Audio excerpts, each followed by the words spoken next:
And we're live with Dave from Printed Solid. What are we doing today, Dave? Oh, we're going to make some filament. What? Wait, we're making filament? We are making filament. We're not just, we're not going to print something today. We're actually going to make the filament from scratch. What? I know, right?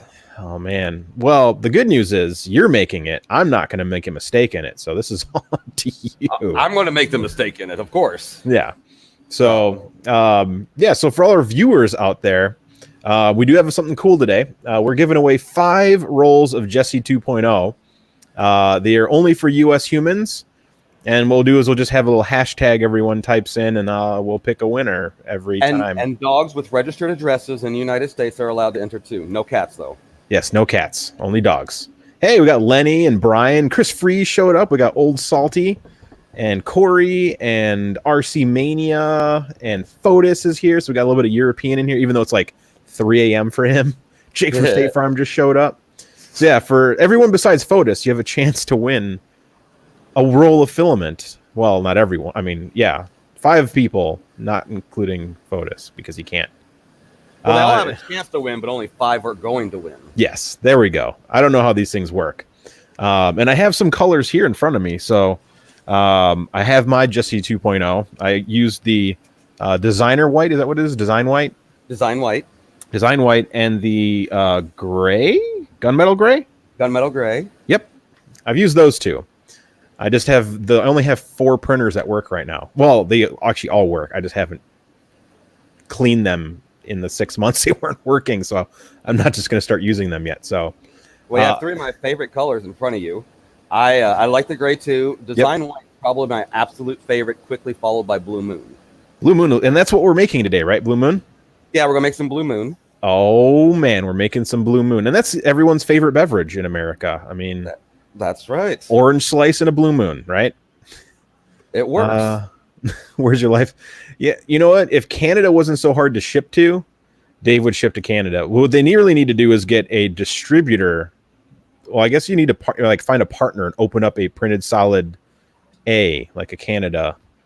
Well, I will say this. Even though they're technically competition, I will put my pure voice behind the Materio brand up there in Canada. Materio is a solid filament.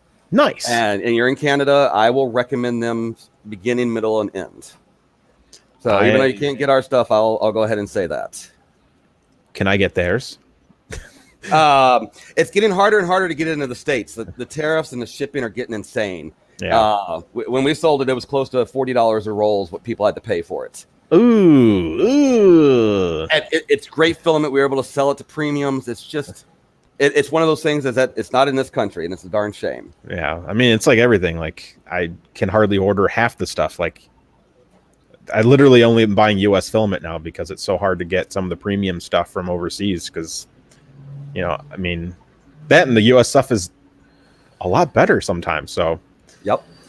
Well, I'll tell you this: the Materio guys, a lot of my secrets came from them. So that's kind of why I have to back them. They are a solid company as well. Heck yeah! All right. So Dave is going to make us filament. Well, he's going to make himself some filament, and you can buy it. So I mean, everyone can have some, unless you live outside of the border of continental United States. Then you might have a difficult time getting some. But if you visit us for Murph or something, are you going to bring some to Murph? Yeah, I'll have it at Murph. I'll have us all loaded up for Murph. And for everyone who's going to ask, it's $19 a roll for a kilogram of USA-made premium PLA. So this is Ingeo resins and beautiful dyes and 0.05 plus or minus. And actually, it might even be better sometimes because he's got a buzzer thing that yells at him if it's there. So, but yeah, for USA made, that's the cheapest price I've seen, I think, for a USA made filament. Exactly. I mean, that was one of my things. I was trying to make the cheapest filament I possibly could without being crap, and trying to make it so that everything's relatively local. I mean, the pellets are made in the United States. The spools are made in the United States. The color is made in the United States. The bags are made in the United States. I kind of got really proud about that. And the colors are vibrant. I mean, this isn't your like dull blue that everyone's like, oh, I made a blue filament. And the same thing with the green. I mean, that is like green. It's not pale green, it's green. So these aren't cheap dyes. These aren't cheap, it's good resins, starter resins. So, I mean, well, one of the tricks that some of the filament companies are doing, I will not say that I don't know of any American filament people doing this, but they will literally just do far less of the colorant into the mix. Yeah. You get the same color, but when you print it, it becomes white and semi. It pales out. Yeah, because so a lot of people don't know, like the base resins are typically like an off-white. So in order to get the proper color, you need to add a lot of dye because you have to combat that paleness. So if you add blue to it, you're going to get a baby blue if you just add a little. And then when you heat it again, you lose a little bit of color in the final print process. So when you eSun, you'll buy it and it looks great on the spool. You might lose a little bit of color. Now, when I was using Inland, that stuff was like, you look at the color on the spool and what you got on the print was like, oh, well, these aren't the same colors. And because you lost a lot of it in the cheap dyes and stuff. So yeah. All right. So Dave, walk us through, what do you have to do to make filament? So, all right. So I've kind of gotten all fancy here. I have a little rolling cart because this line goes all the way from that side of the building all the way down to this side of the building and back. So it's about 50 foot long. Whoa. So what I'm going to start with here is I'm going to set the little camera down and I'm going to grab some pellets. Just so you know, this machine here, which I'm going to point to, this is the dryers. These are the proton packs. Yep. The proton packs. Yep. You can, if I do it just right, it's kind of on my back and yeah. Okay. Yeah. But no, those are my dryers. I need the pellets to be bone dry before I put them through the extrusion process. Yep. That's what's going to actually make it so that they don't get that crackly surface to it. Keeps it well within tolerance. Keeps it pretty darn nice all the way across the board. So no moisture in the pellets as they go in the machine. Exactly. So I'm going to pour some pellets in the bucket here, and then I'll show you what those look like. I'm going to take off the headphones real quick. Do it. Oh, wow.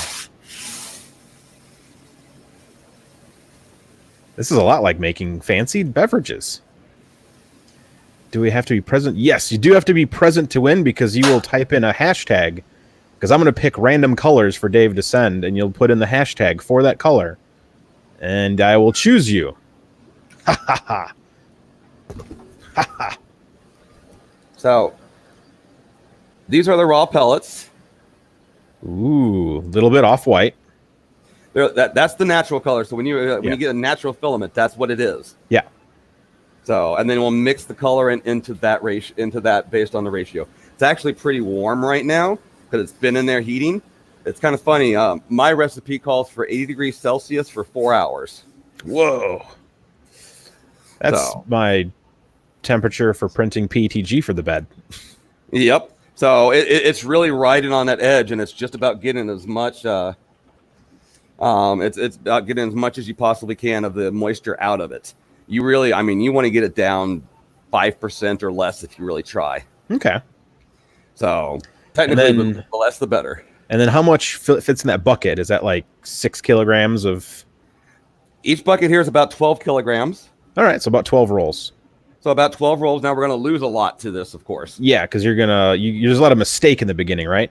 There's a lot of mistake, and I love that you use the term mistake. I hate saying it, but it is technically waste. So It does suck, but I like the term mistake. Yeah, it's your beginning mistake. It's like Bob Ross, it's a happy mistake. You have to do it for the right end product. So on average, I'll probably lose 2 to 3 kilograms from the first bucket, but then that takes me the whole day until I'm done. Nice. So and then how long would 12 kilograms take to extrude? Under an hour on average. What? And that's going like at medium speed on the machine, or? That's kind of one of the faster speeds. Okay. So it's like a car. Yeah. More accelerator. Our speed is 0 to 60. So, okay. But I tend to run at 30 because that seems to be a safe speed. Yeah. I always try to stay within tolerances. I'm making some changes to the machine so I can run it faster at safe speeds, as it were. And I don't know why, but I spend half my day just putting my hand through the pellets. It's so much fun. It's just that nice feeling. All right. So we got a good question from the group here. Lloyd asks, can the mistake be recycled into another spool? Say for someone prints that don't care about the color. So like you can just take the waste, remelt it, and make it re-extrude it again. Ah, that's always a good question. Now, here's the problem, is that there is some degradation in the pellets itself. Okay. Now, injection molding people, they tend to be able to, do up to 20 or 30% and actually recycle that into their batch. Unfortunately, with as, as snooty as you 3D printing people are, it doesn't go over well, even if you don't care about the color, which is a darn shame. I do want to play. One of my next big expenditures is I want to get a granulator and I want to play with it and see about what it would take for me to make a decent recycled PLA. What about offering, I know people have asked this a million times, what about offering us mail you crap for a tiny discount, like our used up PLA prints that we don't need, our waste stuff, and you regrind it into recycled filament? If I can actually master the recycled filament concept, I would do something like that in a heartbeat. Oh, yeah, because I still have 6 boxes of waste. And they're not tiny boxes. So now, one thing that I do want to, that we will be starting to do here more often is that we host monthly meetups here. Yeah. So I'm going to start turning some of those meetups into spooling parties. Nice. Bring your own spool, and we're just going to spool off some colors for that day and give it to everybody, dirt cheap rolls just for doing it here. That would be amazing. So that way people kind of come in, they see the process, they know what's up, and it's a good way to kind of hang out and chat and talk to each other. So now we talked about that, and you know what the pellets are, and we'll go through the process, but I want to kind of walk you guys just kind of through the whole machine. Do it. Just because I figure that that's going to be the best way to kind of explain things and get the questions and all that stuff. So first and foremost, I have to tell you a little history on this machine. This machine's origin, if you know the company Polyalchemy, yeah, this is their extrusion line. I bought it from them. That's crazy. I know, crazy, right? So this came all the way from China. That's why it's got all the, hieroglyphs on it, or the China writing on, or the Chinese language on there. Yeah. But it came all the way from China, and I paid the full tariffs on it. Whew. So yeah. But it took a full container to get it here. So, but we got it. The problem is that China works off 480 volt 3-phase. So in America, rarely do we have 480 volts 3-phase anywhere on any pole out there. Yeah. You're lucky to find 3-phase 230. So see that giant box right there? Yes. That is my transformer. That's a reverse transformer. That steps up 230 to technically 430. I was able to convert everything over to 430 volt 3-phase. So they didn't make this easy for you. No, they did not. In addition to that, that giant transformer is only enough to run the motor on the machine. It's only enough to run that one motor. And that's a big motor. Transformer runs that one motor, and then 3 little tiny ones down at the end. That's all that transformer does. The rest of it, I had to completely rewire the machine beginning to end to single phase for everything. So, thankfully, you're a genius. Yes, because there is no documentation. And it's me literally going through every individual component going, what the hell? Oh, that's a breaker. That's what that is. Oh, I don't need it. Nah, that's fine. So things like that. So I had the electric company come out, and now I have a separate electric meter just for this machine. Oh, well, that's nice. And I'm guessing it's not cheap to run. No, it's not. So you want to keep running it, basically. After you turn it on, you want to keep running it for the day. Yeah. So, but that's what I had them drop in there, is that giant thing, giant 200 amp service across 3-phase just to run this machine. Okay, now that we've gotten past electrical, and you guys see the dryers there, and I'm show you the boring stuff first. This is the boring machine. This is literally just a mixer like you'd find in any restaurant. Ooh. So I can dump about 70 kilograms into that and mix it, all the colorant into it at once before I put it into the machine. Okay. So smaller batches, I just mix by hand, but when I'm testing and stuff like that. But if I'm actually doing production runs, then I'll use that to get it evenly distributed. And like a good dough, you know, you'll leave that on for 20, 30 minutes, just stirring up the pot. So you get a nice little mixture. You mean I can't just spend like $100 and do this at home? No, not really. Oh, damn. All Dreams crushed. I know, right? All right. So now we got past that. Now we're on to the main machine. So this motor down here is a 15 horsepower motor, 3-phase, to run this machine. That motor there, and I've lifted it and checked it, and I shouldn't say I actually lifted it. I used a pallet jack to lift it. Is about 600 pounds just for the motor itself. And it uses those belts, which comes up and goes into that giant gearbox, which is underneath this whole metal shield here. So no hands in that. So no hands in that, but that's the gear. That's the gear reducer and the worm in there to change directions on it. Okay. So that now the long screw goes along the whole barrel here. So in that entire barrel is one long screw. And a bunch of other stuff. Okay. I can get a fun angle here. Alrighty. Give me 1 second. I'm gonna walk behind the machine here. Uh-oh. And I'll point some, and I'm gonna take off the lid because not a lot of you get to see underneath the lids. I get to take off all the safeties. Oh. So give me a second. Safety. Yeah, so Oscar asked a good question there. He's asking, like, for the glitter filament, they add mica to it. So they're not more difficult. It's just a whole nother process of mixing the proper amount of mica to the filament. Because if you add too much, you now have a filament that can't adhere to itself. If you don't add enough, you can't see it. If the resins are too dark, you have a hard time seeing the glitter. So, and if the mica isn't perfectly ground, it will clog up your extruder. Yeah, so it needs to be at least 0.03 millimeter or less. Closer to 0.02 or about half of whatever your nozzle size is. Yeah.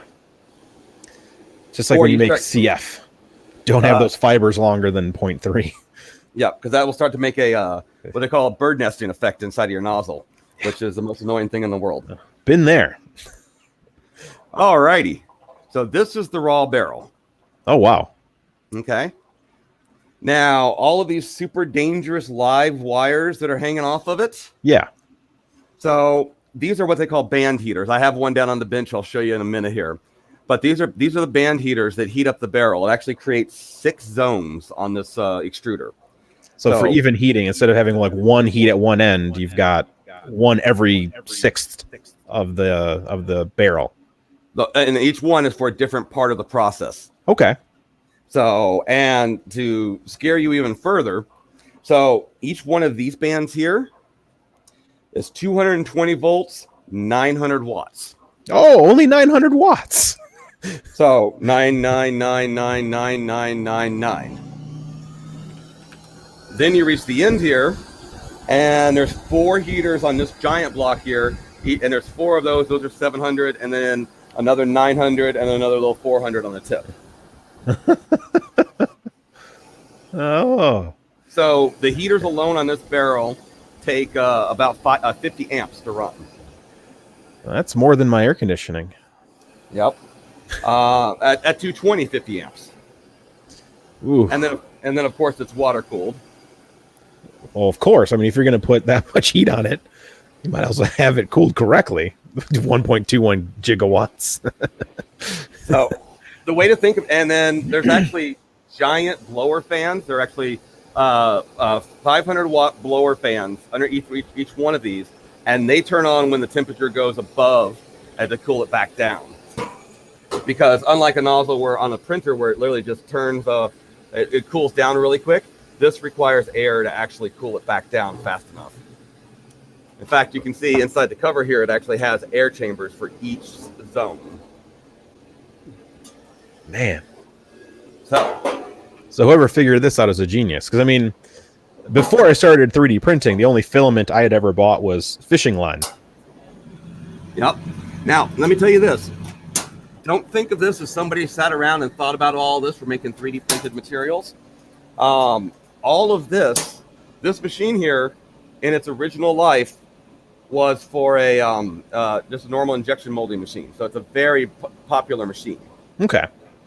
So they didn't make a specific. Did they even have one specifically for 3D printing, or is it just an extrusion line? For the most part, with some modifications, is an extrusion line for whatever you want it to be. So from this part of the machine down is what's made for 3D printing only. Okay. So they make that for 3D printing, and then the rest of it, they just use the same technology in different shapes and sizes for injection molding. Okay.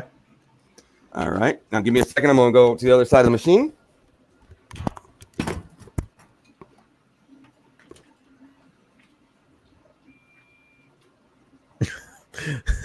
Yes, cooling with nitrous oxide. That would be that would be the way to do it. I mean, that would be the coolest way to do it. That'd be the fun way to do it. All right, so let me take you down to the other end because it's easier to explain the whole extruder assembly, which is, by the way, just anybody that's watching, this is the hardest part to explain to people everything that's going on. So that's why we're getting that out of the way first, and then we'll start making filament. Yes.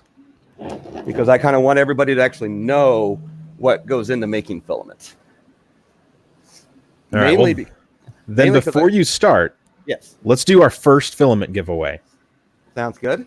All right, for the next 60 seconds, well, okay, to the next minute, I'm going to say go, and then everyone's going to type in hashtag, pick a color, Dave, pick a color you like from your filament line. Blue moon. All right, hashtag blue moon. So everyone start typing, and then when Dave gets set up, we'll let that run for a second, and I'll pick the winner who did the hashtag blue moon. So start doing that in the chat, hashtag blue moon. If you want a roll, 1 kilogram spool of Jessie 2.0 blue moon, must be USA Continental. Oh, we've got a bunch already. Holy cow, the chat blew up. Of course. They hear free stuff, they come running. Heck yeah. All right, I'm still timing this. So once you hit it, I've laid out ultimately a fake extrusion line to explain everything to people. Nice. All right, we've got 5, 4, 3, 2, 1. Bingo was his name-o. So Kyle Roth Rock was the last one in. So, and the first one in was, wow, there's a lot of people that did Blue Moon. And it was all Blue Moon. Corey. All right, so I'm going to spinning the dial. Oh, I'll put me on chat too. Spinning the dial. I'm not looking at the screen. I'm just scrolling through the chats. And wherever the mouse ends up, that's where the mouse ends up. So we've got the 3D printing llama. I'm going to write that down on my phone. 3D printing llama. I know you've got me on Twitter. Send me a message on Twitter, and I'll get you connected with Dave, who will send you a kilogram of Blue Moon filament. So notes.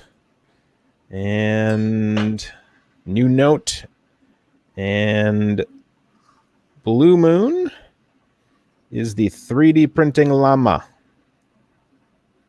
which is awesome. I call my friend Llama, so this works. Okay. All right, Dave, it's back to you. All right. So that whole barrel that you saw there, yep. I actually keep a spare one of that whole assembly just hanging underneath the bench there, that whole barrel that bolts on. Okay. But inside that barrel, this is the screw. Oh, and that's just the one CNC'd long worm gear. Yes, but it's heavy, but it's got a lot of specialty to it. So this is the end where it comes out. So okay. This is at the end of the machine. This is the beginning. You'll notice that it starts with very deep grooves and then starts to get shallower and shallower. Ultimately, what it's doing is it's getting about 3 to 5 tons of pressure in the zone in between my two fingers. So that's squeezing out all of the air and uniformly getting all the material up to the same temperature. Okay. Wow. And that way it comes out as a really smooth stream, smooth like butter. Well, Steve had a great comment. It's Thor's handle. So you got to print a giant Thor head and attach it to the end of that when it's sitting on the shelf. So then down here, you kind of have the regrinder, reprocessor. This is just to help at that last minute to get any additional bubbles or anything else out of the mix inside the barrel. Multiple pitch and variable pressure lead screw. That is correct. RC CNC Barry for the win. He knows what's up. And if he knows how expensive those suckers are. $12.95. Yeah, that's a good chunk of change for that. All right, so now it comes out of that. Mm-hmm. The next thing it goes through is this little pressure die. Okay. This pressure die is what goes from the barrel back and actually restricts the flow of the filament to help keep that pressure inside the barrel. So that's what makes all that back pressure to make sure that there's enough pressure inside the barrel so that when it actually does extrude out, it comes out as a very smooth liquid stream. That's ultimately what we keep doing here, is we're trying to get everything to a really smooth stream. Then, after it comes out of that pressure die, it'll go through a series of meshes. Okay. That is to catch any potential contaminants that might have gotten into the process. And it's molten enough to go through that easily. Yes. Wow. Think about it this way. Our final extrusion temperature in this line tonight is going to be around 200 degrees Celsius. Okay. So just about where we'd print PLA. Yes. I really don't want to get above that temperature, because if I do that, then you start getting multiple breakdowns of the pellets and the resin itself, and then you end up with a crappy filament. And the faster you run, the hotter you want to run, and there's your problem. Yeah. And I've done some discovery that if I extrude at lower temperatures, I can extrude as low as 160, 170 on this real slow, is that it just makes a lot of string. Okay. A lot of stringing on your print. So I find that 200 seems to be the sweet spot right now. Then here's this really sexy piece. Another piece of nice little machine goodie. Don't drop it. That sits after the mesh. And what will happen is that all the plastic goes around, and these holes here, those are bolt holes. Those aren't like flow holes. That's just to bolt it on the machine to hold back the pressure. This creates everything into kind of a laminar flow over this point and out the other side to come off the other side. Okay. That way you kind of got everything aligned. Everything is beautifully mixed. It's ready to come out. Bubble free and chunks of materials you don't want in it free. And uniform color, uniform temperature. And there's the final die. Oh. So that, as you can imagine, sits on the other end of that. It's like Legos for adults. Yep. So it literally assembles like that. That is a big die, so I'm guessing it's that thick so it doesn't ever stress. Considering how much pressure's on the backside of that and how much heat needs to be around it, yeah, you have to. It's not like a heater block on your 3D printer. You actually are moving 12 kilograms an hour through this machine, and it can't lose that heat. Yeah. So bigger, thicker melt zone for less and more thermal capacity. Yep. So you're absolutely right, RCCNC. That is about the right price for that die set. So this is a band heater. So that is 220 volts, 900 watts. That goes around the outside of the barrel like that. Don't do this while it's plugged in. Unless you want to be tan. Unless you really want to be tan. So that does that. And this is my favorite comedic joke that I like about this machine. It's the hook. Oh, that's the heater cartridge. That's the heater cartridge. I have been trying to put this into my Super Volcano for at least a month, and I can't get it to fit. So we need RCCNC to CNC up a heater cartridge and a nozzle big enough for that heater cartridge. So this is 220 volts at 700 watts. Oh, that's it? Okay, so we're gonna push 6mm filament through that at 100 millimeters per second. Got it. Pretty much. So now I've taken you guys through the extruder. Yes, extruder's done, and it's very complicated and scary and expensive. It's the mechanically the most impressive, physically and mechanically the most impressive. And I'm going to wheel us back. We're going. People are already asking for colors with glitter in it. Trust me, I am working with my colorist to work on stuff like that. Yeah, because from what I understand from talking to other filament manufacturers is you would buy mica that's already in pellet form, like in a resin already. So like you'd get mica specifically for like the material that you're going to use. Yep. Is that basically how it is? That's how it is. But what I would end up doing is that I will trust my colorist companies that I'm working with. Yeah. More than myself. So I will have them work, the mica or whatever they want to use for their colorant into my master batch before I get it. Okay. Mainly so they're gonna mix the mica in with if you have that blue moon color, they're already gonna mix it into your blue moon. Right. Okay. Before I get it. That way I know that they literally have the ability to grind it up and actually check the specs on every single one of their tiny little diameters to make sure it's going to match perfectly. Yeah, because from what I've talked to, again, I love the CF material, so I talked to a few different brands about their CF, and basically manufacturers don't make CF pellets. They take the CF, they extrude it with the material they want to extrude it with as a larger bore, cut it into their own pellets, re-extrude it, and just keep doing that until they mix it, which just sounds like a pain in the butt. And that sounds like what you would have to do if you're going to make your own glitter fill. Yep. You'd have to insert the mica with the whatever colorant and the base resin, extrude it at like 6 millimeters or 3 millimeters, regrind it, send it back through a few times, and then you might have a good mix, or you may not. I mean, it's and then you throw it away, and it's a darn shame. And then Brian asked, since we're on the mica thing, last mica question: is mica abrasive? Anything you add to filament, including the filament itself, is abrasive. So there's a misconception. There is that rule that if it's softer than the material, it won't scratch it or wear it out. But we're using what's called shear force. So when you're superheated, so we're near a 200-degree nozzle, and something is being pressurized through a small orifice, there's shearing. So you're going to lose a little bit of material, even with just printing PLA. So in 10 years, you might wear out a brass nozzle printing PLA. When you add mica, glitter, you might get 2 years out of it. It's not so abrasive that it's going to destroy your nozzle. Just like wood fill, you might get a year out of a brass nozzle. CF, you'll get a day. Glow Maybe filament, less. You'll get 20 grams of glow fill before you ruin your brass nozzle. So it's when we start adding additives or materials to our PLAs and whatever, they're all a little bit more abrasive than just PLA. But we have to remember, even PLA itself is abrasive in some way, shape, or form. Technically, everything is abrasive to everything. Yes. So, and it's the amount. Now, as far as the perceived version of abrasive, I would say the mica is not perceived as an abrasive. Yeah, it's not very hard. So it tends to break apart anyway. So it's pretty brittle.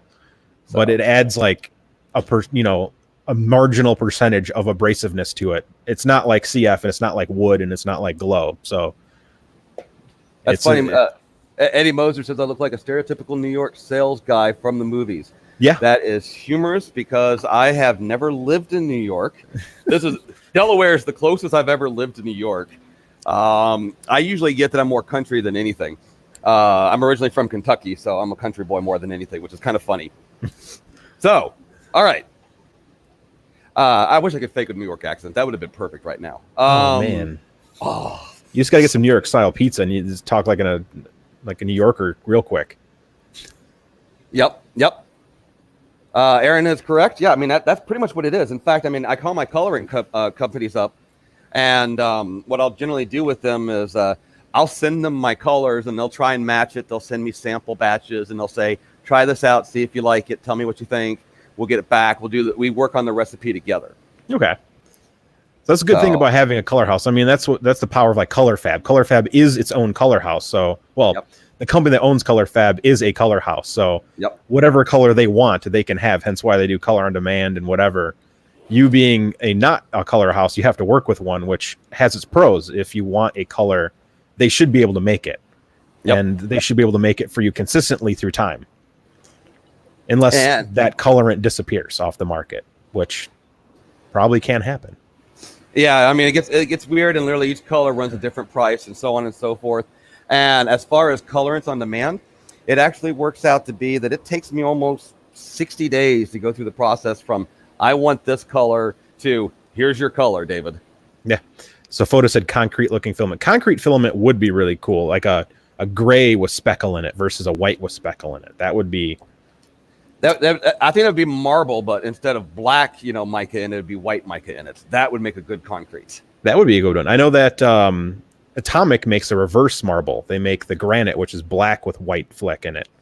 I really do like that filament. That's a good one. It's a really good, it's a neat niche color that I've never seen before. All right, back to Dave. Back to me for the fun stuff. Yes.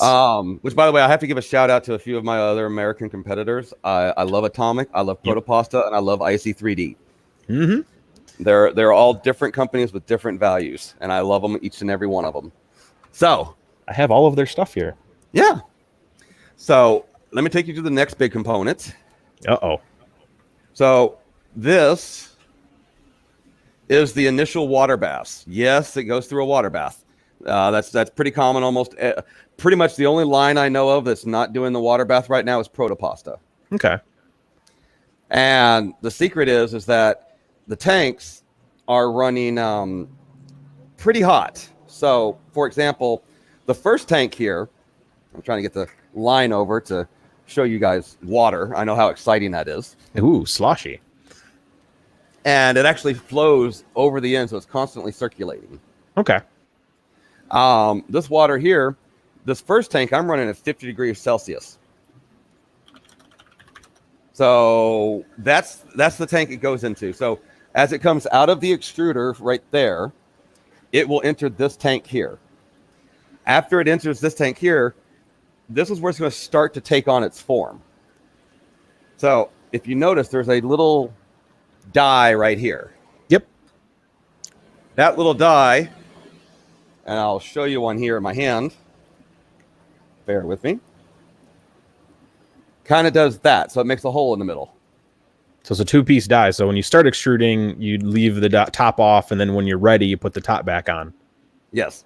And what you're ultimately trying to do with this die is, if I drop the top on here, you'll see it makes, little pea stream coming off the end there. Yeah. And what you're trying to do is you want the bead of filament that's going into that hole to not rest on any of the sides or top or bottom. Okay. So using the water circulation kind of as a pressure to keep the filament in the center of it. Yep. So it does that. When it does that the first time, the first and couple of dies. Is that a fancy filtered water? No, it doesn't need to be a fancy filtered water. Okay. Mainly because the filament itself is as soon as it hits this water, it's starting to get hard already. Okay. And it stays in the water for about 3 to 5 seconds. Okay. So you have a very short time. I tend to change out the water, but I don't find any performance problems with it being hotter or cooler. Now I will tell you this, it is kind of an interesting little process here that you'll notice this little tray that runs down the middle. Yeah. So it's amazing what the water does for it. The water is more of a suspension mold. Yeah. So as it comes through here, the die, you don't want it to touch the plate on the bottom, but you don't want it to be on the top surface of the water. Yeah, you want it all underwater. Floating. Well, you want it floating right between those two surfaces, and you're using the filament moving to keep it off of the bottom with this tension, but out of the top. So this little tray helps keep the water in series all the way down the line. Okay. So it then works its way down. And this is where the tanks change over. So this whole side here over is 50 degrees Celsius. This whole side here down is 40 degrees Celsius. Only 10°C difference. Yes, mainly because this is where it's forming, and you're kind of getting your temperature down. This whole path that it does in here, this is where it's going to take its final form. And are there any other dies besides that first die? The same die is at every single one of the junctions, so it'll pass through 4 dies as it's work its way down. Okay. So, and it's got really cool steering options on it, so you feel like a boat captain because you can actually drive it forward and slosh the water around. I can drive it left, right, forward, backwards, up, and down at both ends to get it in perfect alignment. Now, I like to joke about this machine because imagine, if you will, that giant water heater you have in your house. Yes. I got one there and one there that has left the water faucet on all day long. So Each side takes 50 amps at 220 to keep the water hot. Yeah, we definitely want it very, because if the temperature drops drastically or increases drastically, that changes your filament flow. Yep. Each tank's about a 50-gallon tank on this machine. Oh boy, so your water bill and your electric bill are really high, and so is your plastic purchasing bill. Well, the recirculating water is okay. It's not so bad. Yeah. But still, the fact that you're heating that water, that sucks up a lot of the electricity. So if you haven't done the math now, the first machine is 50 amps. Yeah. The second machine is 100 amps. Everything else here is 50 amps. Oh, good. So this next machine is 20 of those amps. And this is the last water tank. This is probably this. I consider this my secret sauce. Is this last water tank here? Mm-hmm. Because this is a water chiller. This water is pretty darn cold. It's probably close to 20 degrees Fahrenheit. Oh, wow. So what happens is a lot of salt in there? Well, the rust actually does come up from the stainless steel over time, so it actually builds up. Yeah. So you always have to cycle that, but yeah.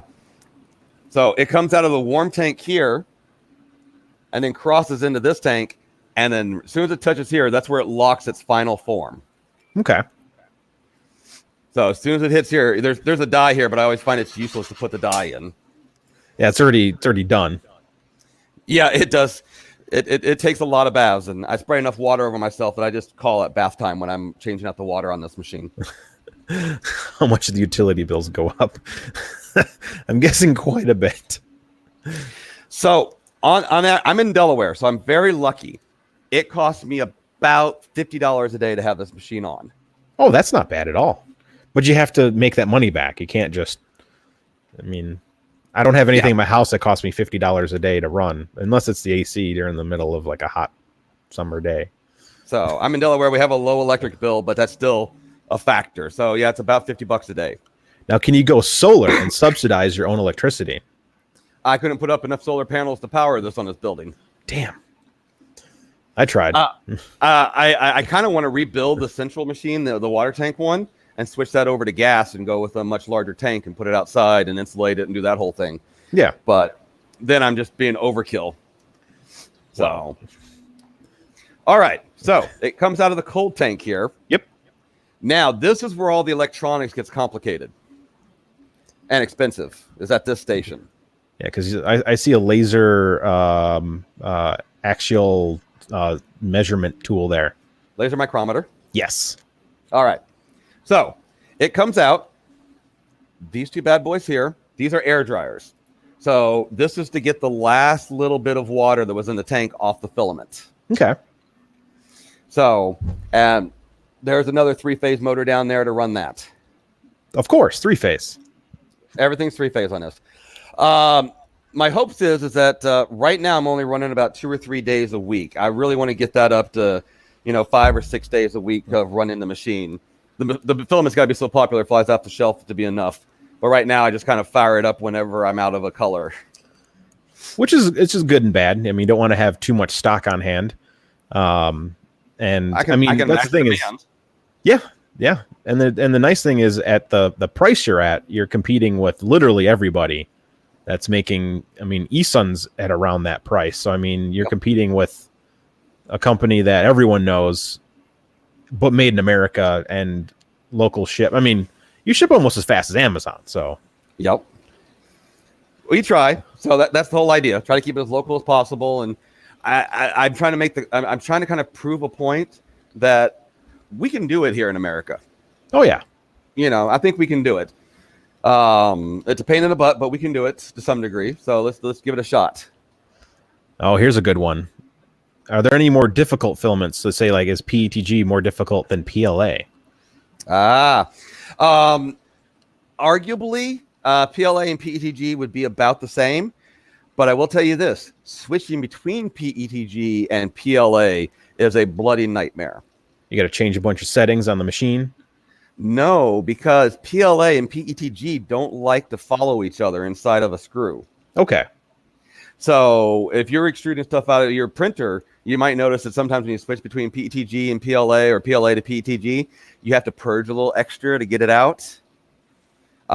With these machines, you have if you don't do that and you go straight between it, you're going to do a teardown and start scrubbing the machine from the inside out. Oh boy. So that's a big challenge. One of the little tricks you can do is that if I run ABS or polypropylene between the two, then I can switch between those two versions. Okay. Now, if I did an ABS or an ASA, I have to get some additional ventilation in here. Yeah, you definitely don't want to be heating up that much ABS in that tiny space. Yeah, I mean, the one good thing I have about this whole space here is that I literally, that roll-up door and that there literally just dumps out into a field. Okay. So me putting ventilation in this place would be extremely easy. It's just a matter of I don't have a big one for it. So Aaron asks, how many people work for you, Dave, or is it a one-man show? Well, I have people that work for me, but it's still a one-man show. No, what I have is I have a total of 4 people that work for me full-time here. And then most of the other work I contract out, you know, the web and accounting and all that type of stuff. But I keep 4 people in-house here. Okay. As it stands right now, I don't have a full-time line operator. Yeah, you are. You're the full-time line operator.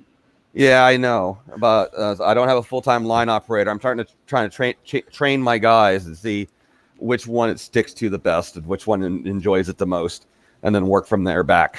You just got to put it in my basement. I'm telling you. I know, right? I would just sit back here instead of printers. I'd just be running filament. Another good question that someone asked before we move on, and then we'll do another.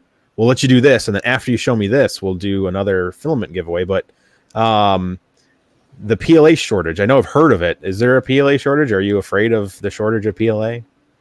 Yes, there is a PLA shortage out there. It's affecting a lot of people. I got a little paranoid about that, so I started ordering extra pellets and getting on all the wait list. Yeah. And hopefully I have enough pellets to get me through the shortage, as it were. But there are some filament people out there that are having a hard time getting it right now. You just got to have enough corn. Yeah, well, considering that, you know, there's really only one place that makes PLA. Yeah. That you're kind of limited there. So yeah. PETG is where it's at right now, as far as it's easy to get, but it is expensive. Truth. Okay. What is this? Okay, we're back to this machine. Yes, because all we talked about is just the dryer. Yep, the dryer's there. And then here's the laser on this. And is that a biaxial, triaxial, quadaxial? What is that? Don't assume it's axial. No. This is a biaxial. Okay. So it has an X and a Y laser, and I'm going to lay a little piece in here right now. And what you're going to see here is those numbers are different than this number here, because these numbers aren't necessarily that number, and that number isn't necessarily that number. But these numbers are a little more truthful than those numbers. So here is the numbers you're really looking at here. There is the X on this, there's the Y, and there is the accumulation of the two. Okay. So if I literally turn this filament just a little bit,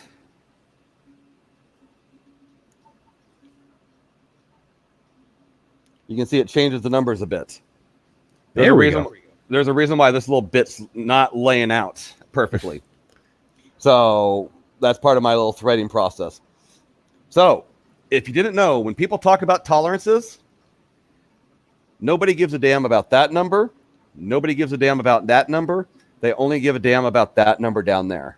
Yeah, the average. So that is 0.022. I mean, that's as scary as it sounds. I could almost call that, 0.2 tolerance. Mm-hmm. I don't like that. That's not great, but that's why I could call it that. Yeah. So, but that's just something to think about. So my favorite thing I always love is that when people, you see it on Facebook or any of the support groups, somebody holds up calipers to their filament. And they say, look, it's over or under diameter. I say, turn it 90 degrees and then tell me. Every single time, because you have to measure it from at least 2 or 3 different points on the rotation to get a proper representation of the X and Y.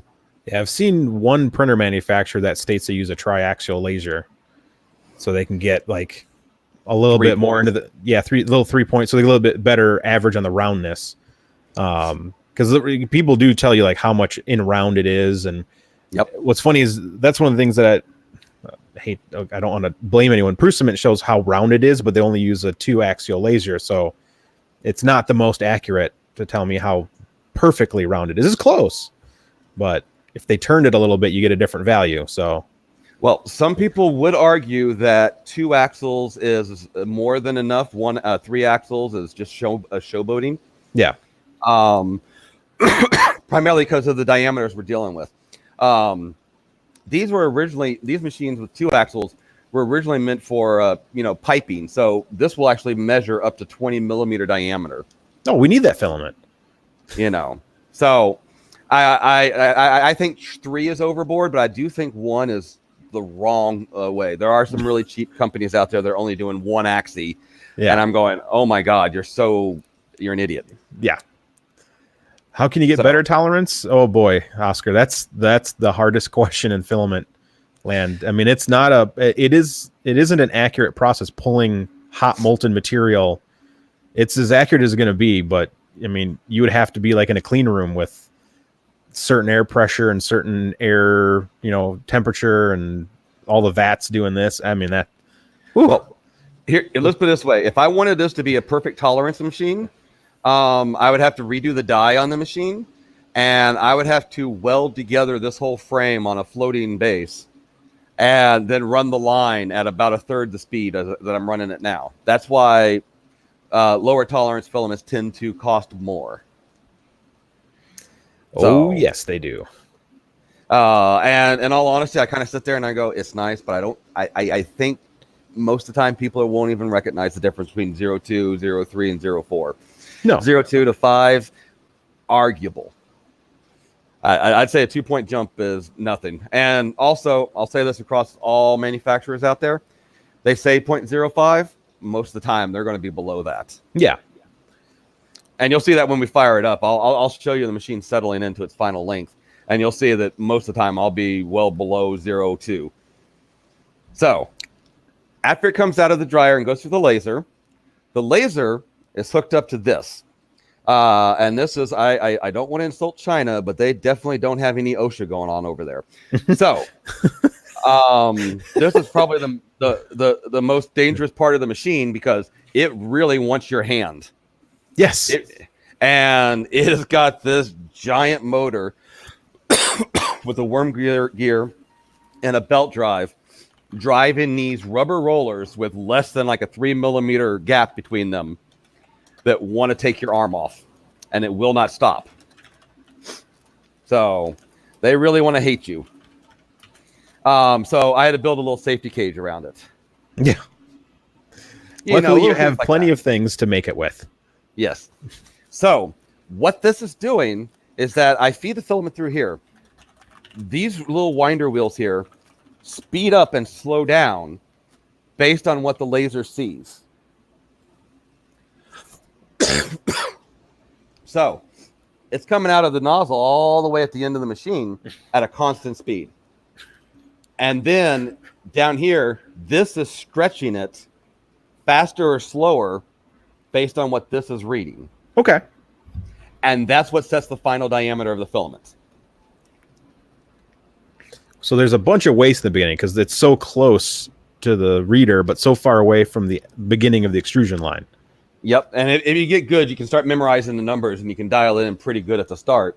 But then as you speed up the line to actual production speeds, then there's a little more waste and so on and so forth. And you'll see as it goes along. So it comes out of the tractor here. Yep. And then it starts spilling on the floor and you just kind of throw that away. It kind of sucks. Now, this is the accumulator. That thing's fancy. So this is the part that most of the other filament manufacturers say they're jealous of me for having. Excuse me, I still have my cold. But here's what happens is it comes out of here and it winds like this, a nice big X pattern, back and forth over all these independent rollers. So it creates a buffer between the extrusion and the spooler at the end of the line. This machine here likes to drive all the way down to the end. Well, that's a smooth glide. What kind of bearings you got on there? Are they Misumi? Nope. Nice. So it has it's a 12 millimeter linear bearings. Oh, that's it? And all the way down the rail. Jeez Louise. And on the top there, the big black thing you see in the middle of the screen, that Yes. is that's a three-phase motor that actually controls it. Because that's necessary. Surprisingly, it is. And here's why. At this point of the line, when they're about this far apart, there's about 31 meters on it. Yeah. By the time it gets down there, if it makes it all the way to the end of the line down there, you could have about almost a full spool, if not a little bit more, just hanging off of that. Yeah. And this part here is what keeps tension on it as it goes onto the roll. So your accumulator basically allows you to add a new spool, and it's just going to keep pulling more filament onto the accumulator. And then once you put a spool on, it'll pull some off the accumulator. So that way you basically never have to like waste filament between starting and stopping a new spool. Right. Here's the thing. You would never be able to start and stop between spools because you start up this line, you're going to waste, a 1, maybe 2 kilograms to start up the line. Yeah. And if I did that between every spool, that would be 2 kilograms per spool each time. That would be waste. And that's why most manufacturers spool to a giant spool first, right? When they don't have an accumulator. Right. If they don't have an accumulator, in fact, some that do have accumulators even still spool to giant spools. Yeah, and then they'll spool off that giant spool or sell giant spools. Exactly. So it's a great way to do it. Some do it that way, and I kind of like that. It's my favorite machine. It's my favorite part of the machine because everyone's dangerous, or everyone likes it and is jealous of it. And of course, I had to put a guard on it all the way down because, in case you didn't notice, I'll show you. That moves right down the line, right where your head would be if you're looking into the tanks or at the extruder or anything like that. And China goes, oh, that's fine. Zoom! Ow! And your hair gets caught in the winder, and you're dead. Yeah, so you're done. You're done, bro. I put up this giant head guard here, and Carl will be the first to tell you is that ironically, you spend most of your day bumping your head on that guard than you would worry about actually getting hit by the accumulator. And that's fine. I'd rather the 30 times into the guard than 1 time in the accumulator, because 1 is more than enough. Because once this gets some speed, I can actually sit here and hold it back with my hand, but at tension, I have to kind of lean into it. Yeah. You can imagine that's a good amount of force. I don't think it would mean you need stitches, but it definitely means you'd be taking the day off. There are a few videos of it. I've posted them online of me running and even threading it. And we're going to do that. I'm just taking you guys through the whole line first. And then we'll run it today. We're going to run it tonight. Let's do another contest real quick. We're at that point. Yes, that's perfect. Let's do another color. You pick, Dave. Let's pick my second favorite, design white. Design white. So everyone, right now, hashtag design white. And I'm going to give you 60 seconds starting right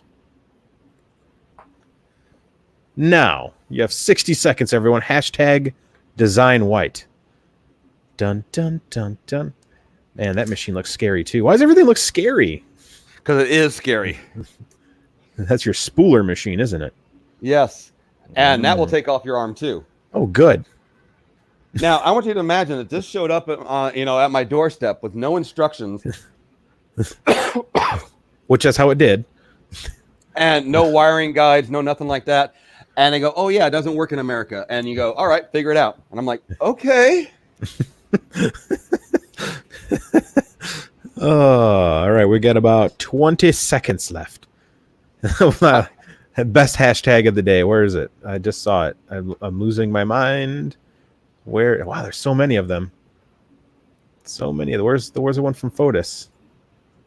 Man, this thing went so quickly. Fotis had there it is. There it is.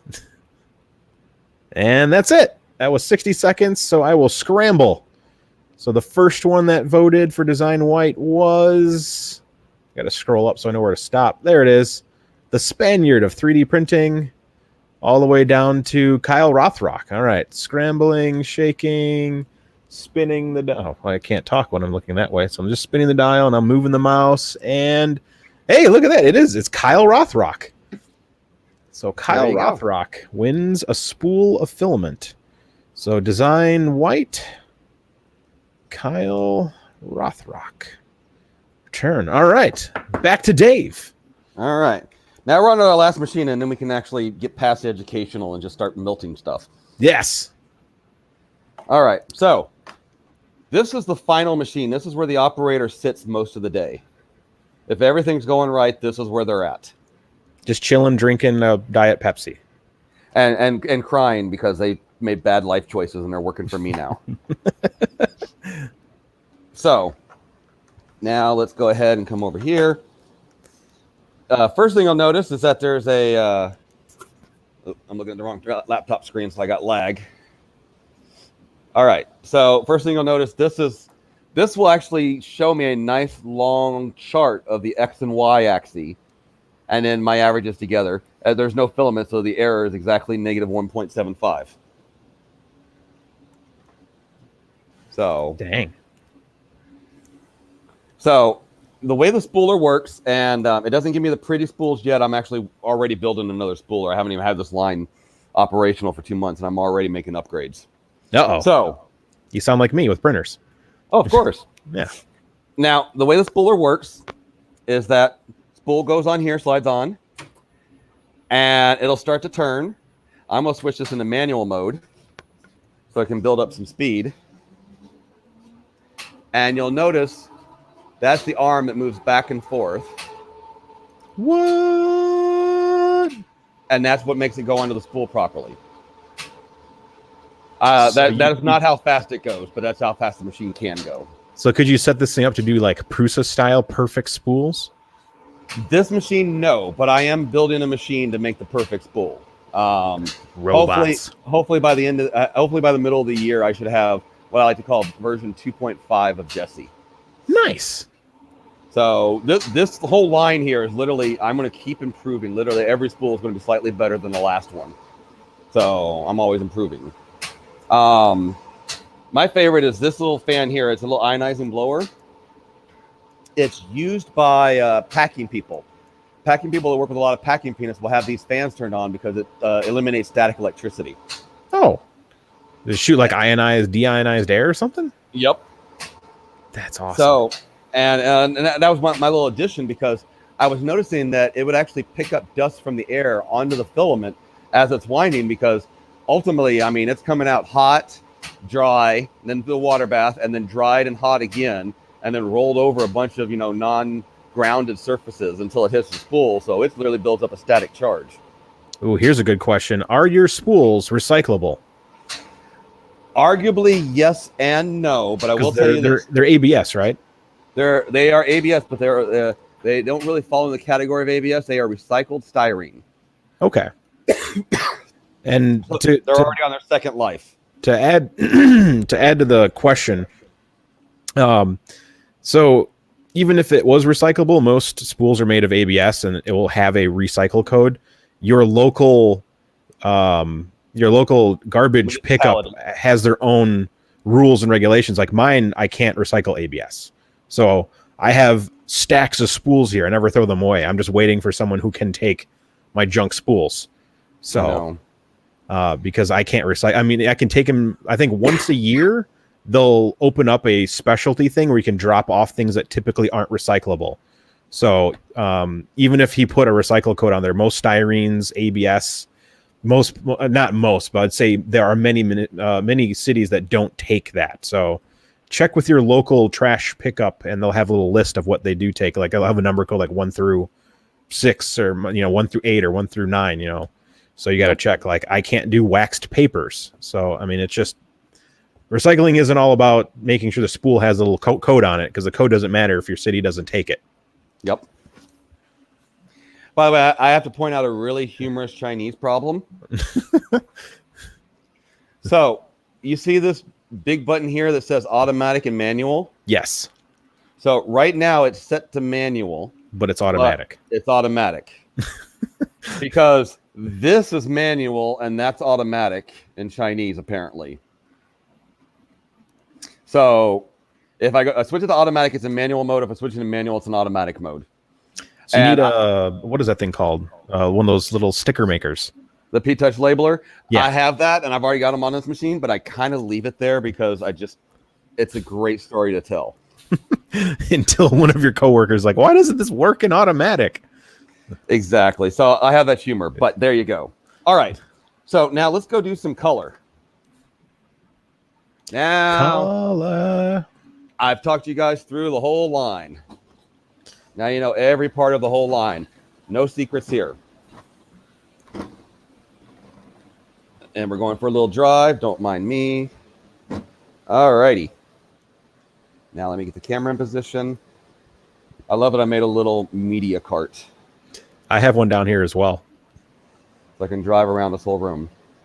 Of course, my media cart has a projector on it and a Raspberry Pi that runs my Retro Pi and some video game systems on it. But I mean, whatever we want to use it, whatever we call media, you know. The fun stuff. So here's the ultimate recipe for making filaments. Oh, give me a second. Let me go grab some pellets. I'll be right back. Pellets. So he's making the blue, the midnight blue, right? Midnight blue? Blue moon. He's making, oh wait, I can't, you guys can't see me. He's making blue moon, which is this gorgeous deep blue color. Blue moon. That's what he's going to make. He's got everything set up for it. So now, in theory, I should have enough cord on this that I can kind of talk you through what I'm doing when I make my colors. Now, I'm just going to play with my Pocketeers while you're doing that. There you go. So, just so you guys know, tonight we're only going to run about 5 kilograms. I'm just going to keep it a little baby run. Baby run. That way we don't do it. But of course, I love to say this is really like a kitchen. I have Truth kitchen scales here and kitchen bowls and scoops, the whole 9 yards. So when the police come and they're like, "Is this to weigh your drugs?" Like, no, for my resin. And they sit there going, "Resin's a drug sling, isn't it?" No. So I'm going to pour out about 5 kilograms. Yes, Predenting Lama, that was the color that you won.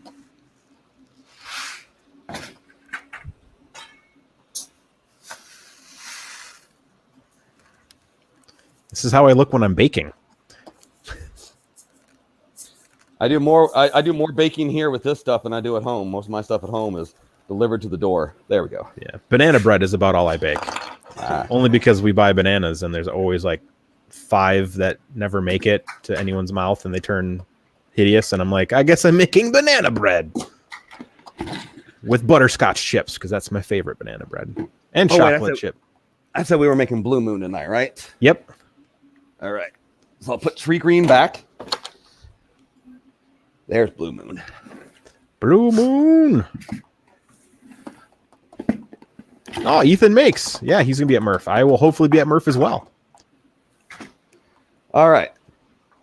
I always love opening up the colorant because it's got a really nice smell to it. Whoa. So those are just really, really highly colorized pellets. Yes. Aaron, what is the ideal? As much filament as you can order, Aaron. That's the secret. Easiest day for considering as much as you can. As much as you can.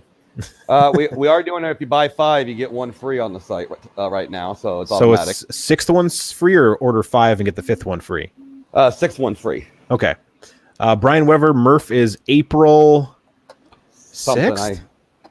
It's in April. It's like the first or second week in April, if I remember correctly. 3rd to 5th. I was close. So I hopefully we'll be there the entire time. Unlike last year where you bailed on us.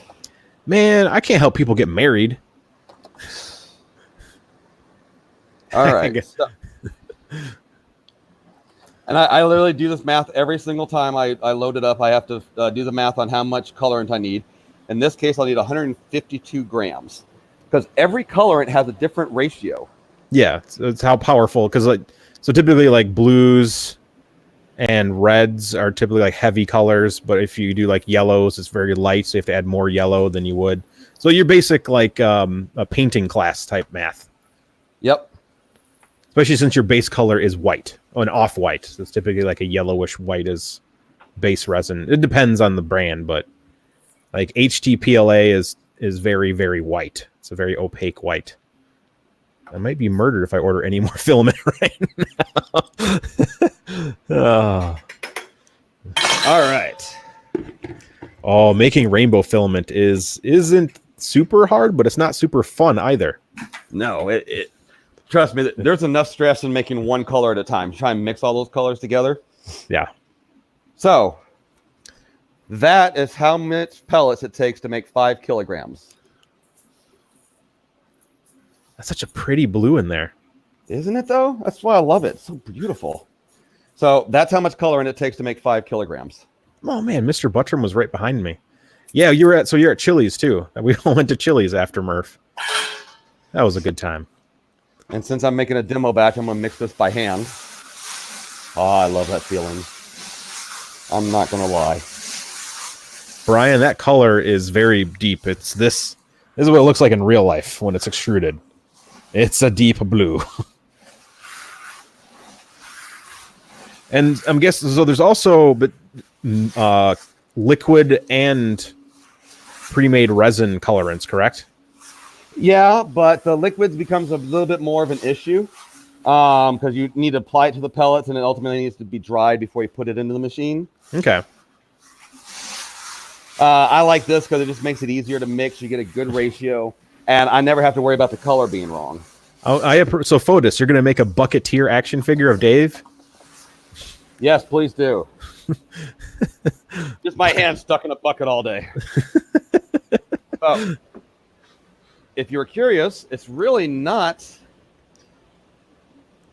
That's how sporadic it actually is throughout the mix. It's just highly concentrated colorant in there. Yep. So what it is that I can literally a few of these beads can be a few of these beads here. That could probably give a blue color to damn near 1/2 kilogram. That many blues in there could do that. It could add some blue to 1/2 kilogram. That's really nice. So that's why you want to have a good mix so it's a dense color and it doesn't come out transparent because PLA naturally wants to be transparent. Yeah. All right. So now I'm going to set the camera here for a second. Do it. Hope there's not a hole in the bucket. Yeah. Let's definitely hope there's not a hole in the bucket. You're going to have to... All the buckets have to be cleaned each time I do a new color or anything. They just make this fun, don't they? Dude, this whole process, the amount of downtime you have is insane. Hence why it's really nice to run 24/7, just one color, and then the next day, like Monday is blue day, we'll print all the blues, and then on Friday is the downtime day, and then you at least have 4 full run days, type of thing, you know? Yeah. So, yeah. All right. So I'm gonna take the headphones off here, and then I'm going to go load some pellets in. All right. And then I'll move the cart down there. All right, I'll be right back. You do that.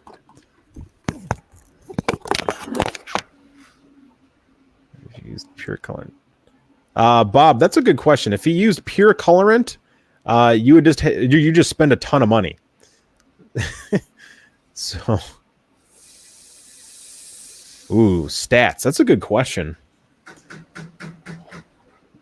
He's been running, so he had IC3D make his original Jessie PLA. So he should have some stats on the colors, and the colors are very similar to the Bucket Mobile. Alrighty, so just so you know, that little hopper you see down there at the end? Yes. That little hopper, there's a big hopper that goes on top of it that technically would go all the way to the ceiling. In fact, you'll see when we get down here, I'll point it out. I cut a hole in our roof. Hey, now those drop-down tiles. Oh, you did it correctly. You not only removed the tile, you made a new box for it. Yep. So the original one would go all the way up there. But I found that what would happen is that sometimes the colorant would get left on the inside of the upper barrel, and it could translate down to the other stuff. So I found running smaller batches and just reloading the hopper on a regular basis makes it so that there's a really less chance for there actually be any mix in colors. Nice. And also means that you don't have to sit at the end for as long crying about your life choices. Right. But the thing is that it's meant to auto load, and I'm waiting on a new sensor to come in, but I have a sensor that tells when that's low, and that little machine that's tilted up against the wall is an automatic feeder. So it'll take from buckets down on the ground. Oh, that's So amazing. So 5-gallon buckets are much easier to clean than a giant 50-gallon tank on the top. This is correct. So, all right. Now, there you see on the front, you see these little 6 little indicators. 1, 2, 3, 4, 5, 6. Yep. Those are all the zone heaters. Those are all the zone heaters. And ultimately, you're working your way up in temperature. And then you get kind of right down to your ideal temperature. So I'm shooting for like 195, 200 right here. This is ultimately the compression zone. This is where you're getting your really good pressure. And then you're just kind of maintaining temp till it comes out the end here. Okay. So now that I got pellets in here, I get to, with great satisfaction, pull the lever and it all dumps in there. And now I will start up the machine. And I'll run that a little slow for now, just for the entertainment's sake. Yeah. But there will be a part of this that I literally just have to kind of point the camera. And then you guys will have to just kind of blindly trust me. Because I can't stop or like commentary on it. Because I have to keep pace with the machine to thread it through the tractor at the end. And if you don't, you make even more waste. That's right. More mistake. So what it's doing now is it's purging out the material that I was doing earlier from the nozzle. And it goes into a nice dish pan, or a nice mixing pan. And the nice thing about it is that literally dries into a puck. Oh. And it doesn't stick to the bowl, so I literally just dump that when it's cool. Something else to regrind. Now I'll go ahead and kick that up to full speed. That is a sound that sounds like jet planes. Yep, and if you look down here, I don't know if you can see the belt, but there's 4 belts spinning like a madman down there. No. Which is why I take the cover off. Now it's purging out all the little impurities in the barrel and all that stuff. It's getting all the air bubbles out. It's getting all the polypropylene from my cleaning cycle earlier. It's getting all the barrel. Now it's finally making it to the blue. You can see it's literally doing its transition now. Boogers. Beautiful blue boogers. And hopefully it'll clean itself up here in a second. It's getting there. So it's getting almost done. It still has you see that there's a little white streak in there. Yep. Waiting for that to get the last of the propylene out. And it's almost there. And you can see that's literally the little bucket of waste. So there'll be about like 1 kilogram in there by the time we're done, which sucks. All right, that's pretty good. So I'm going to slow this down. I love the manual spinning knob for speed. Yep. Because the way to think about it is that this machine here is completely disconnected from all the rest of this machinery. Huh. There's no relationship between them. So I'll clean this off to make sure I'm getting a really nice bead. Come on, you can do it. Don't make a liar out of me. There we go. So you can see now it's kind of coming out the nozzle. Yep. And it's coming out as a nice little bead. That'll actually will smooth out even further. And you can literally see the little hook of it coming back on itself. That will also go away. And so that's what we're ultimately looking for. But now it's pretty good and it's ready to thread. So what I'm going to have to do is I will drive this tank in and it will start to put junk in here. So I can do the driving the tank in part for you. So first thing I'll do, cut it. Quickly drive the tank in before it gets down there.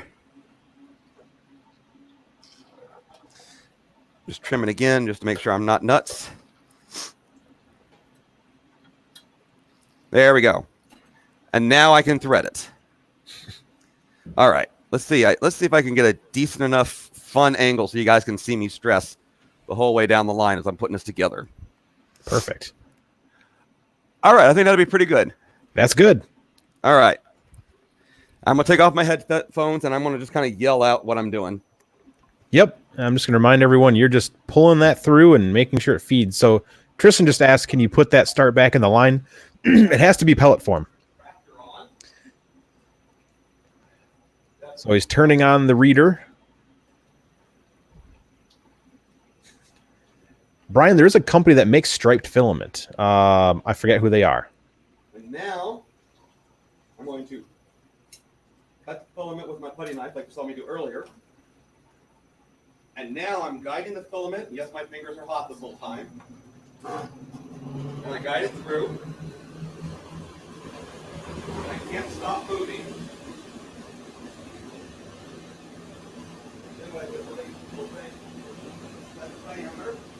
Filablend. Yep.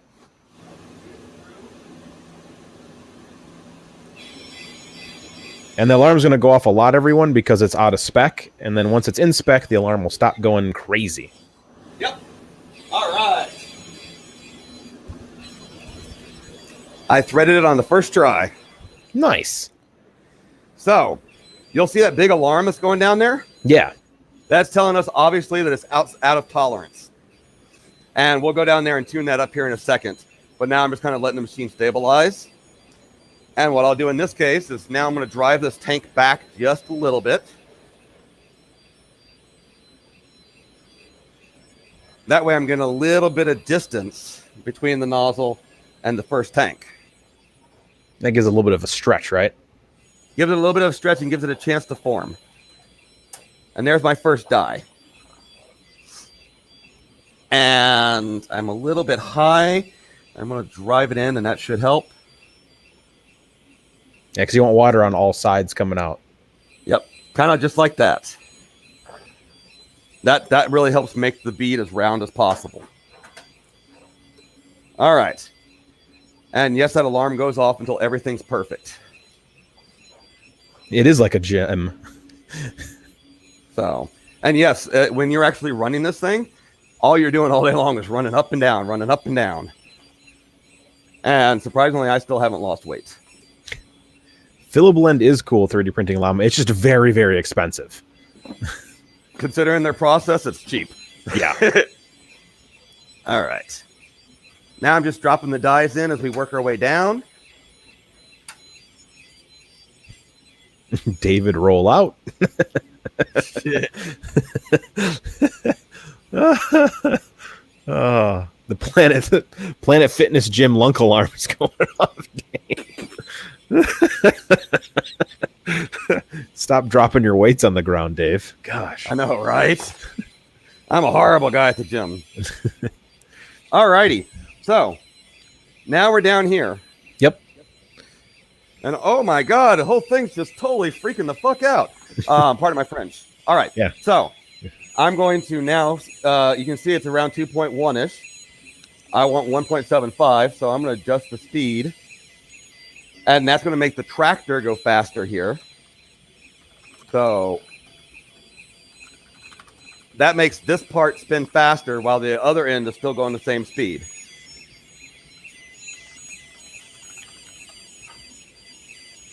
Let's see, right about there. Should probably settle in.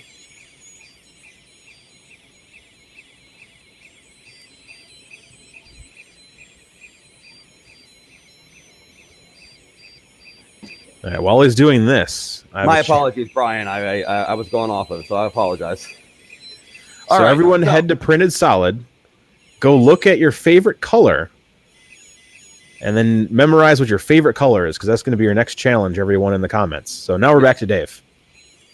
All right, so I'm still getting the diameter dialed in here. Let me get it just about right. All right, come on. It's staying pretty round, which is nice. I just have to get the diameter right. And it's getting there. It's getting there. Now it's in range-ish. And now it's overshooting just a little bit, so I'm letting it settle in. All right. I have now kicked it. This Chinese letter here means on. I know that. Oh. Google Translate helped me so much with the documentation on this. So that's what fell on the floor while we were dialing in the diameter. That's really not that much if you think about it. That's, a couple hundred grams, I've dropped that much out of a spool before. So, but we're not too worried about this yet, because what we need to do is we need to thread it into the accumulator. Now, this is an art, and so far none of my other guys can do this yet. So I am like a god to them. You weren't already, but now you are for sure. Now I am for sure. And I'll have you guys watch this so you can admire my technique. Because I can't, this is coming out here at that speed. You know, it's just going that fast the whole time. Yeah. So I have to cut.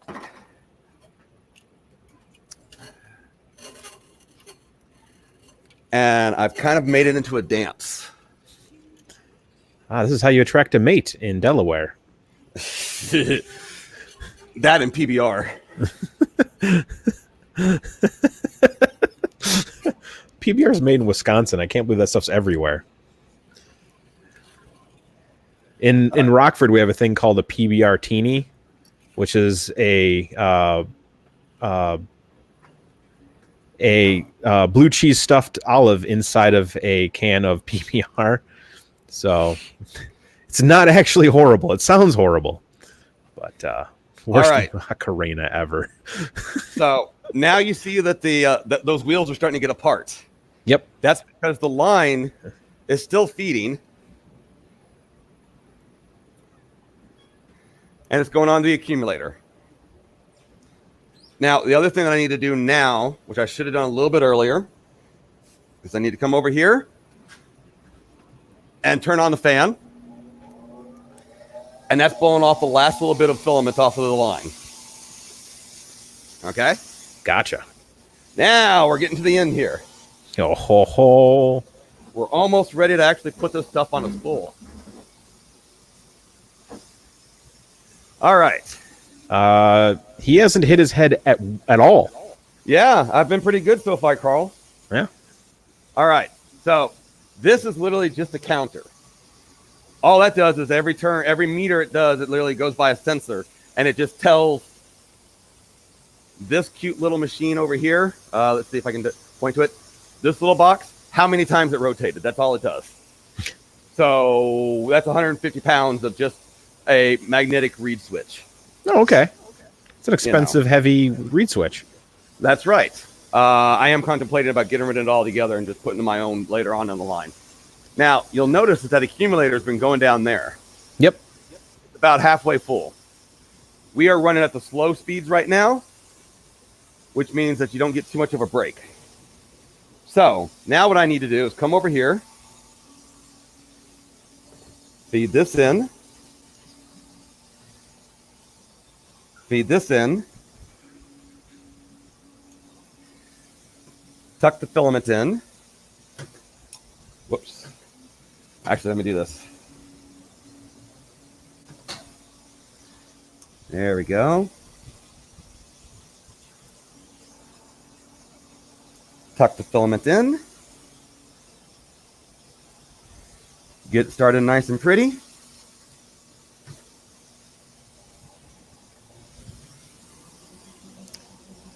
All right, now we're spooling.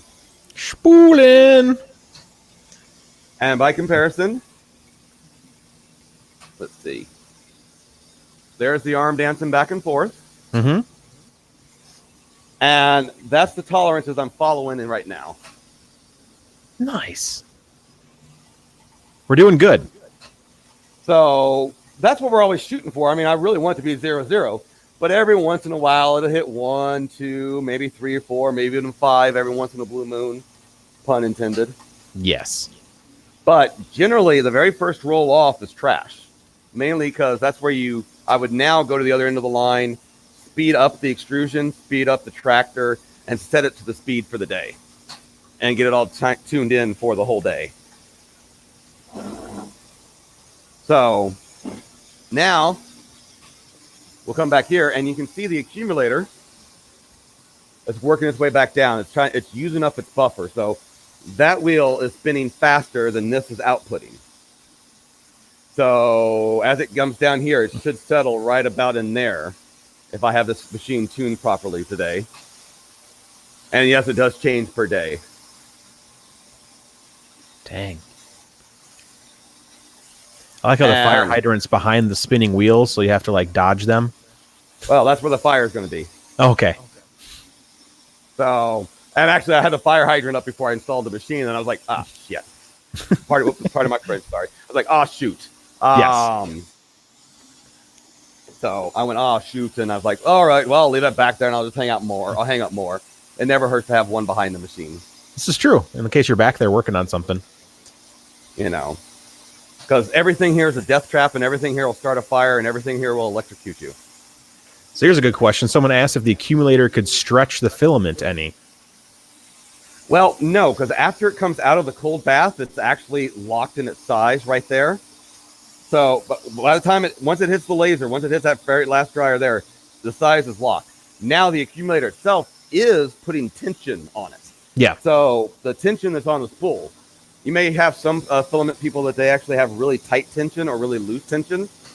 If it's really tight, that's where you can kind of see the edge get tucked underneath another layer, and it tends to seem like a jam, but you pull on a little bit and it pops right off. Yeah.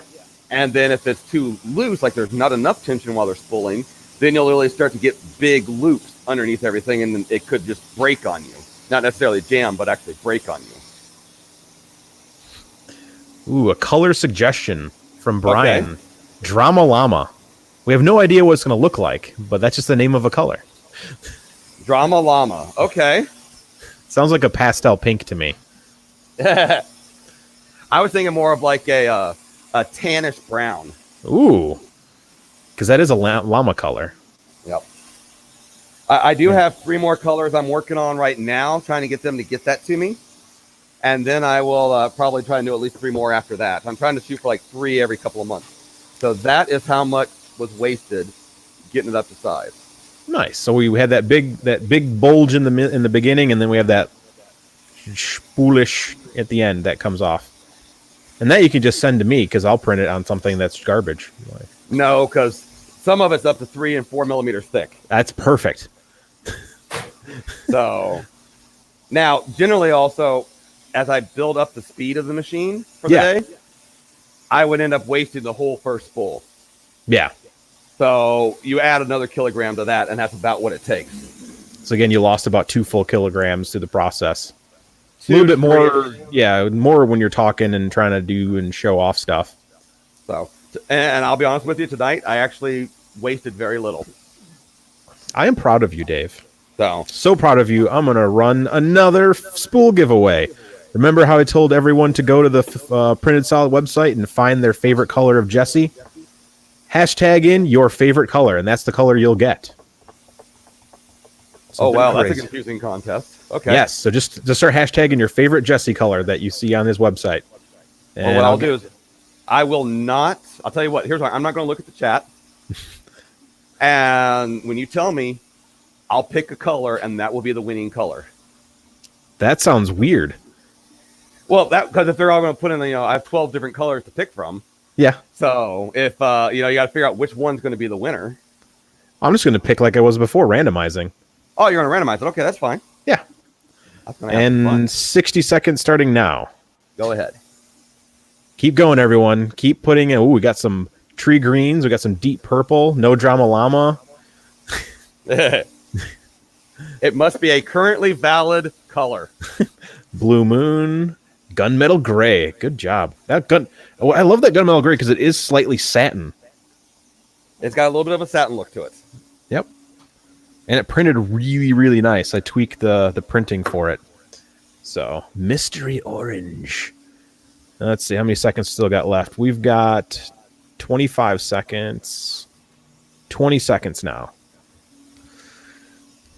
Dun, dun, dun, dun. Oh, I could put me back on. Hey. So, I gave you a cool screen so you can actually see the numbers and what we're actually getting right now.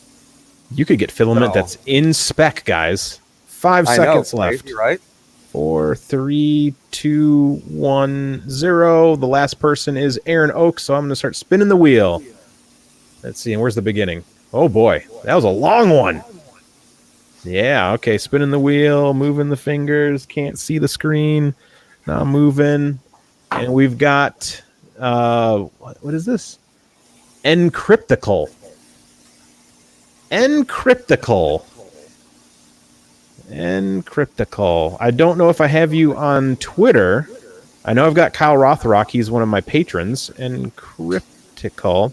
So when this stream is over, send a comment, and I'll get your information. Encryptical wants a mystery orange. Nice. And you know what? We'll do one more. One more from this group, and then when we're done with the stream, we'll do the last one. Cool. And while you're doing that, I'm going to go check on the other end of the line. And we've got John Mack. John Mack. Also, don't know if I have you on Twitter, so hit me up with a comment after the video ends, and I'll get your information. So John Mack with fluorescent brown. Do they have a fluorescent brown? That's awesome. All right. We've got 4 people. We got Printing Llama, Kyle Rothrock, Encryptical, and John Mack. At the end of the stream, we'll do the last spool. I'm going to go grab a print that just finished from Fotis. Nice. So here's a fun one for you guys. If you look carefully at this little screen here, you can see it got a little bit wavy here. And it got almost to a 0.03 at a couple of times. Almost to a 0.03 at a couple of times. That's probably because I have very little pellets inside the machine right now. So there's not a lot of back pressure behind it. So that's probably what's causing it to drift. But it still has not set off the alarm. Good. And you can see right now, the X and Y, I'm staying pretty much as this is the cumulative error. I'm staying pretty much in range. And then the X and the Y, you can see the numbers pretty darn close. I'm 0, 1, 0, 2 on either axis. And 0, 0, 0, 1 on the X and Y. Nice. And that's ultimately that's what I consider good. And I am naturally running this line kind of slow tonight, just so I actually can talk to you guys and not actually run the machine. The machine runs you. Yes, it does. The machine takes control of me for the day. So it will probably error out in a little bit just if it's running low on pellets. Mm-hmm. But maybe it'll get through the spool or not. Now, I have a fun thing, though, is that when I'm building up the junk spools, I like to call it, where I'm setting the speed of the machine or I'm making test spools and things like that. Yep. I go over and I steal all the empty spools from MakerBox. Nice. And I get free throwaway spools, I like to call them. Well, there you go. It works out well. And that's what I'm doing tonight. I'm actually spooling on to someone else's spool and saving it from the trash one time. Nope, Kyle, no supports on the ears on this print. Just for the hands and the cup. So there were a couple of questions that were asked. The first one is, why don't I use a second spooler? Because I don't need to. It's generally when the machine is running at full speed, you can keep up with just one spooler, and the accumulator is more than enough. That unless you're just slow as snot, it's more than enough to keep up with. And then the next question was asked, how many rolls a day can you do? Depending on what speed I'm running the machine at, I could get 10 to 15 kilograms an hour. Oh. Depending on what speed I run at. And how many rolls would a person have to order to get you to do a custom color? The real question is that it's going to be about $1,000 to set up a color. And then I would need about 20 to 50 rolls. Oh, there's your alarm. That alarm is telling me that I'm reaching the end of the spool. Ooh. I have, after I change out spools here, I'll show you how many different freaking alarms this machine has. All right. All day long, all you're doing is just running alarms. So I'll thread this on. Give me a second. Oh, yeah. If you want to find this model, it's on patreon.com/PhotusMint. And then I'll change out spools. And here's why I don't really need a second spool, because I'm running really slow right now. And I'm putting another spool on and threading it. And getting it ready to go. All right. Now I need to hurry and press the start button in about 5 minutes. So I don't really have to go that crazy. You better hurry, Dave. I know. So that's why I don't have to do 2 spools on this. When it is running fast, it does get a little stressful, but it's still very maintainable.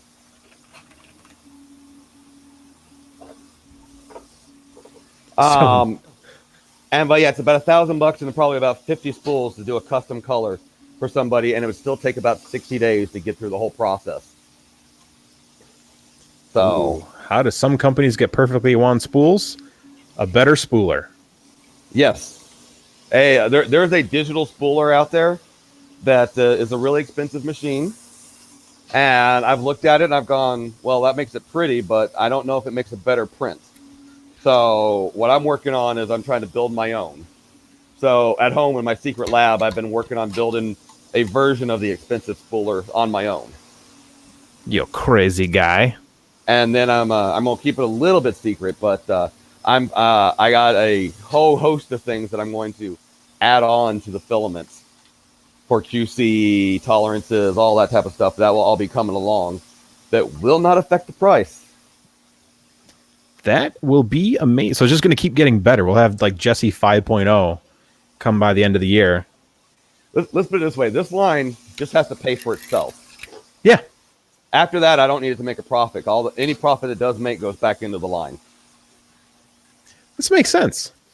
You know, because let's put it this way. I don't need to be rich. I'm fine being poor. Then you can print all the baby Yodas. Well, I didn't get this machine because it's kind of funny. I didn't get this machine because I went there and went, oh my God, this is going to make me a millionaire. I got this machine because I went, oh my God, I want to have that machine. Yeah, that's what being printers do. Ooh, good question. What are my favorite printed solid colors? The design white and gunmetal gray, I think, are going to be my favorite for testing. They look like some really good testing colors, especially the gunmetal gray. It prints like this satin gray color. It's like it's not matte. It's not like matte forge. Yeah, it's not like matte. True matte. Yep. So I like that it can get to that. The the blue moon is also another one of my favorite colors. I don't have them all. I'm gonna start working on it because they're only $19 a spool and if you order 2, that's free shipping. Yeah. Actually, it's 3. We got hit by the post office just raised their rates on us. I'm negotiating. I hope to get it back down, but unfortunately, it's going to take 3 to get you over we're now at $45, unfortunately. That's not bad. So, my favorite color is design white and tree green. Those are my 2. Well, and I'm only saying tree green because you already said blue moon, but I have to always say design white. Yeah, design white's really unique. It's because it's a technical color. I didn't do it because of an aesthetic choice. It's that if you look at design white, the shadows that it casts. If you were printing a model that you wanted to put into a light box that was white, you would want to print it out of design white, not out of white. Gotcha. That's why architects use a slightly off-white for their models. It's a very popular color for them because you can actually see depth and shadow and texture very easily on design white that gets blown away by white.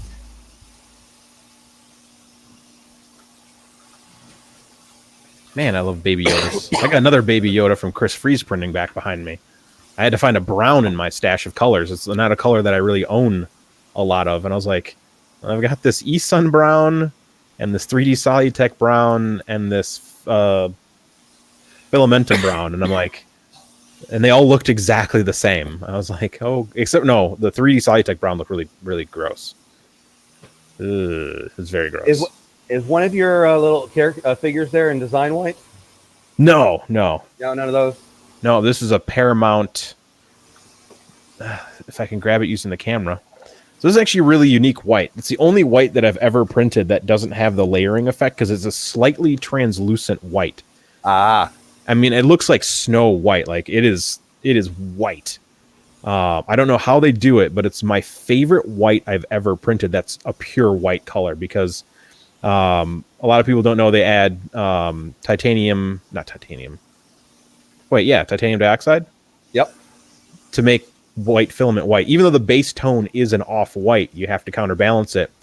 But what this company did was they left it just a little. I think they used the clear PLA as the base, and then added some milky white to it, and it's this just pure white that doesn't get because titanium dioxide doesn't become homogeneous with the PLA, so you get weird layering with most whites. This doesn't have that, so maybe you should make a snow white. Ooh. So this is my favorite. This is probably one of my more fun machines. It impresses people the most, but all it is the vacuum sealer. But I love that I can do this action to it. What? Did you make that, Dave? No, that's how it comes from the factory. Oh. And no English on the front, so I had to translate all those little buttons. But it automatically opens when it's done. And then boom, boom, boom. And that's just someone else's spool. That looks like a polyalchemy spool. That wasn't a polyalchemy. This belonged to, I can't say because that's going to be in next month's maker box. Don't say it. The white I showed, someone just asked me what the white was. That was Paramount. They're a weird company. They have some very unique colors. The filament... Carl. Huh? Sorry, Carl's leaving, and I always have to say bye to him. He's my favorite local customer. Sorry, everybody. Hi, Carl. Else. And then someone asked what the gold was. That's Filament 1 Glint Gold, I believe, or Glint Yellow. It looks like Glint Gold. I could be wrong. But yeah. That's all I have to say about that. So you've got a cool air sucker heater packaging system. Yep. So I can just seal in the bags and all that stuff, which is what everybody wants, that I can get it going and then put it on a shelf. And it's nice because, it comes out of here ready to sell. So it's a pretty fast process. That I can come in here and go, we're out of white 2.85. Well, I'm going to run that today. Prep for the day and then just, load up on 285 and then wait for the next color we run out of and do the next color and so on and so forth. Ooh, someone asked another good question. Do I prefer shiny or matte filament? So here's the thing. With most of the colors I've tested from Jessie, you can get a satin or a high gloss. And I prefer filaments that can do that. Unless I want to print fast. Because if it turns matte when I print fast, typically when I pick up the speed, it starts turning matte faster than it should. Well, not faster than it should. It just becomes matte on faster movement. So if I'm printing like this Yoda model, where there's a lot of detail, it prints slower. When there's a big open space, like in the body, this would be more matte in the print because it's just a longer full movement. It can get to full acceleration and speed on the actual layer. So I like both. I like matte for certain things. I like glossy. In the end, I think my favorite's always been a satin finish. I love a little, and even when I'm a photographer, when I do prints, I do luster or satin. I think it shows the color saturation without losing the details. And I'm playing with my color people to decide, how much matte, how much chroma I want like that. The first 12 colors I decided on, let's not add any shininess to anything except for the gunmetal. Okay. Primarily because I was like, let's just establish a neutral palette to start from, and then we'll build from there. So I'm always looking to people to tell me what's next, where do we got to go, and what'll be the next thing. Because I really want to get the current color scheme, the relatively matte Jessie, up to 32 colors. And then I want to do a high chroma line and try to get, at least 10, 12 colors of that. There we go. And you think about it that way, what I'm ultimately doing is, I launch each color, and if it busts, well, I lose some money, but not that much. Technical question. Yes. Sam Evans, is there a way to print out? It depends. If you have a Prusa printer, there's no way to print out the motor currents. I think it's M913 in Marlin. If you have a stock Marlin build to print out the motor currents, M907 is the entering. So M907E, whatever your milliamp you want, as far as I recall. Prusa removed the M913 show what the current saved is because it prints it out in their magic number, which is 0 to 60. So it's basically useless because you don't know what 0 is, and most people don't know what 60 is. 60 is 1 amp, if you want to know, and 0 is 0. So Castaboris, the question is, I am looking at additives like the microflakes and marbles and stuff like that. I'm looking at that. Yep. Dennis Day, with PLA and PETG, I don't have any problems with fumes. I am currently looking at if I do an ASA or an ABS, then I will add additional fume extraction to the building. Ooh, fume extraction is expensive, especially correct fume extraction. Which, and you and I have talked about this offline from time to time. That's been my annoying specialty in 3D printing, is the true fume extraction and the proper way to process the off-gassing of all this stuff. And it's not cheap. The charcoal filter is not fume extraction, in case anybody's wondering. Yeah, a standard charcoal filter and standard HEPA filter are not enough. Yeah, you'll get the smell down though. I mean, it won't smell bad with the charcoal filter, but you're not killing the micro little things in the air. Nanoparticles. HEPA gets down to 0.03 micron, and the largest nanoparticles off gas by most filaments is around 0.03. The smallest is about 0.1, which that's why you want to have a true chemical activated charcoal filter. Ooh. Marcus Adams, good question. Lithophane makers, are the white neutral or they have a color tint? So I found that the high-end whites are actually the worst whites because they're so opaque, light doesn't transfer through them as well. A cheap, like we're talking like the $9 spool roll of white that doesn't have a lot of white added to it, tends to be the best for when you're printing lithophanes because you get the most light through it. It's weird. Like, I learned that through making, I made a profile for PETG lithophanes, and PETG makes great lithophane because it's already a naturally clear material. So most white PETG is slightly translucent. It makes a really good lithophane material. Ooh, why are silk? So silk is brittle because it absorbs a ton of moisture. Forget elastomers. They add to make silk filament. You basically add your additive is elastomers. And the amount of elastomer, it makes it more and more silky and shiny, but it also makes it absorb moisture like a sponge. So I'll back up here because RC Manic asked a question. Yes, I am working very specifically on getting the color lithophane colors in. That's going to be my next series of colors. I'm waiting on the final samples to come in on that. My next series of colors that I'm getting in is specifically for color lithophanes. Nice. I had I don't have his name in front of me, but he came up to me at the Earth, and he said, "Hey, I'm having a hard time getting the right colors for doing lithophanes." And I said, "All right, well, I got a line here. Let's talk about it and figure out what we got to do." So he sent me colors and swatches and all that stuff, and I've been working my butt off to try and get the colorist to actually get me the right colors. So I'm trying to make the perfect lithophane color. Oh man. So some more of that CFABS from Filament or from Atomic. And I've been testing this new stuff called Nano whatever that holds ABS down. So I printed with a little cooler bed, and it did. Nothing warped. That's neat. And it is really on there. Nice. Thank goodness for flex plates. They're very helpful. So it's kind of nice. I'm definitely run the line way slower than I normally run it. But that makes it more fun. Well, it means that I can actually talk to you guys. I've done training sessions and I've done, showed it off here, and the people that see it actually run here, they're sitting there going, "All right, I'm just going to stand back here." Yeah. I did one demo day where I said, "Everyone, get behind that yellow line on the floor because I'm going to be running up and down this the whole time." So I was like, the machine won't hurt you if you're in front of it, but I will. Yeah. Everyone just got to wear football gear. Yeah, because I will hard chuck you as I'm running up and down this line. Brian, you nailed it. The nanopolymer adhesive from Vision Miner, and it is on there. It is.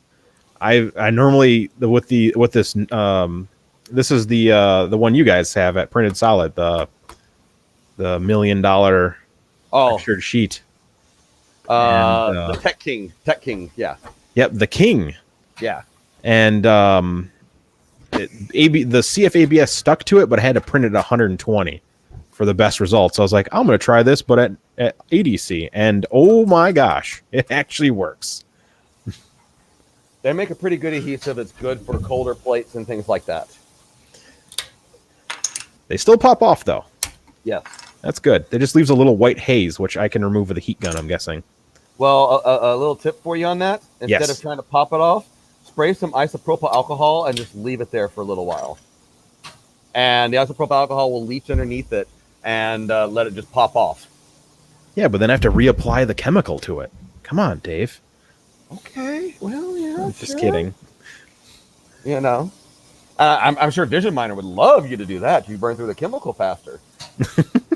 I just have a little sample thing that I think was sent through an alien box, or I don't know who sent me the sample through it. I just had it and I was like, I guess I'm gonna try it out. Oh man! So we made some film. How many you're gonna end up making? Probably 3 spools. I'm probably getting really close to this. Is probably the last one here, and then I have the boring part of shutting down the line. In fact, you can see the alarm starting to go off on it, which means it's probably just about out of pellets. Okay. That's one of the nice things is that it actually you start to see the little alarm light start going off as the pellets start putting more and more air into the mix. So that alarm went off once, which means that I have to abandon this spool anyways. Oh. That's why I'm working on a secondary respooler so that I can actually check error spools like this.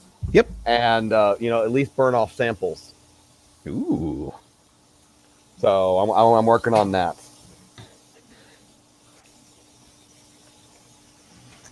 Because, I mean, it does suck that, here's almost a kilogram I have to throw away because of one little blip somewhere in the line. Darn you, Blippy. Sometimes you can catch them, sometimes you don't, but I'm trying to work on some additional processes to make sure that I even double, triple check that just to try and avoid any blips, which do happen in filaments. The way to think about it is that your laser ultimately is sampling 800 times a second. Oh, that's it? Yeah. It's a lot of processing power when you think about it.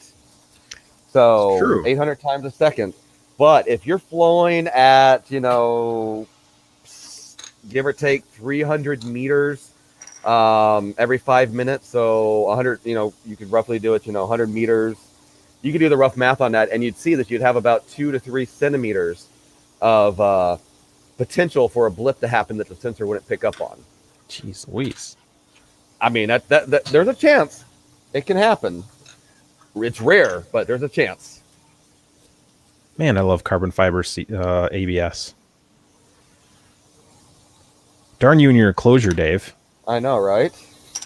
Now I'm printing all these materials I'd never use. It's addictive. I got a lot of people that, and I'll tell you the funniest thing about my enclosures. People complain about the gaps on it, and they go and they seal them up and they put gaskets on it and they put aluminum foil inside of it and turn it into a hot box and just a really hot big oven. Mm-hmm. And I come back to it and I look at it and I go, well, you melted your printer. Basically, because you put your bed at 110 degrees Celsius. If it's in a well insulated environment, it's going to get up to 110 degrees Celsius in there. Mm-hmm. That's why I need to make a heater cooler system. That's why, if you notice on the back, there is 2 60-millimeter ports. You can mount a 60-millimeter fan or a 2-inch round hose on it. Huh.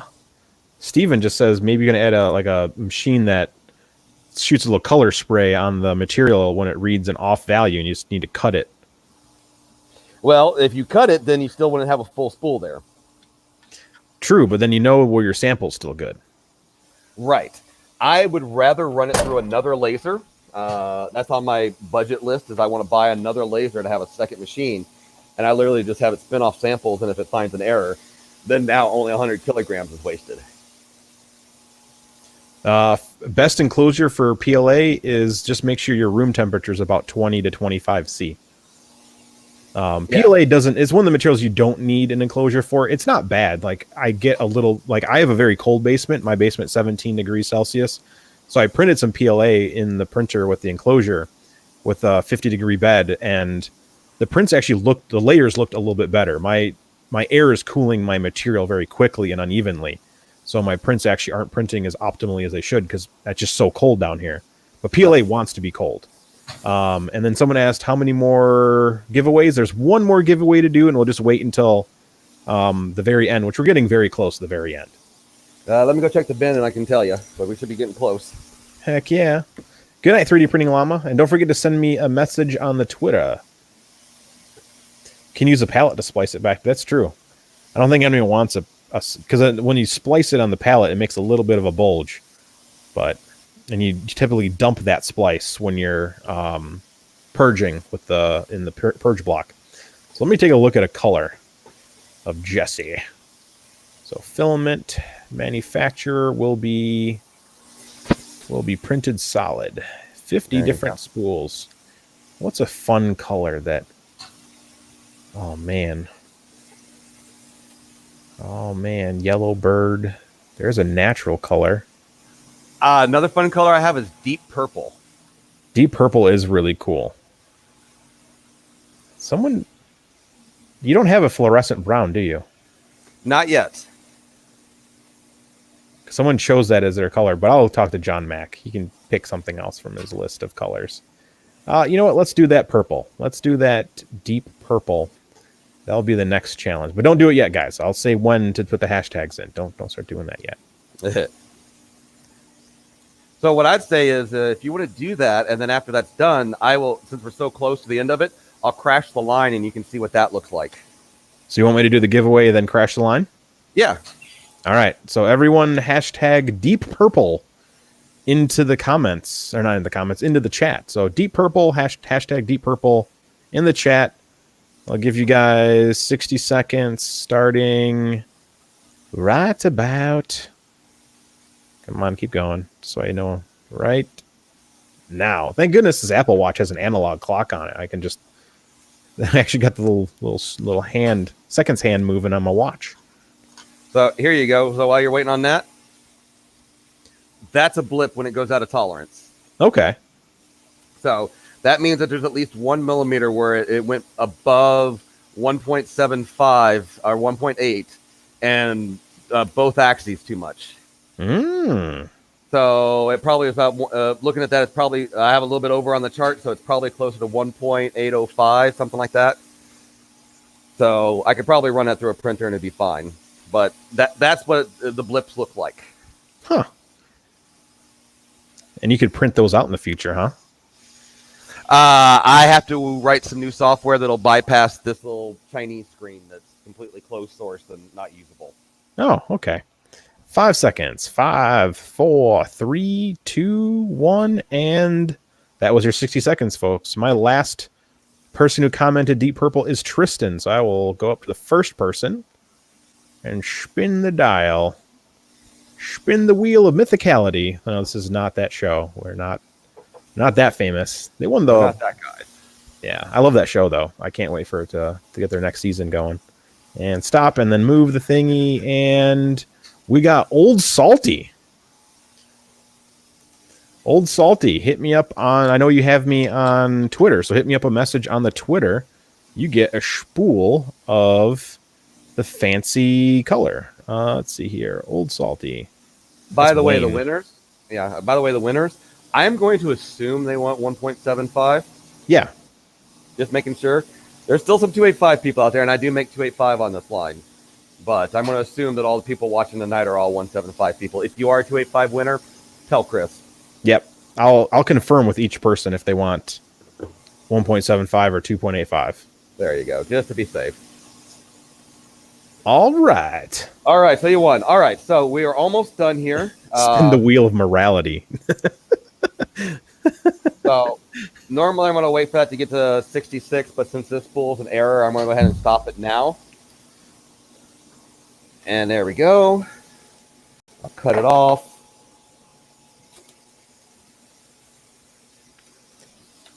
Darn, this will go you on error. This will go onto my shelf of forgotten spools. That's a nice shelf. So that's all the spools that don't make it so far. So now I'll push down here because the crash is so much fun. Uh-oh. And I want to intentionally crash it hard because it's just more fun to watch, and I don't get to do it very often. Because I'm usually really good. All right. So I'm going to go down here, and I'm going to cut the filaments before, right before the tractor. Okay. So get ready.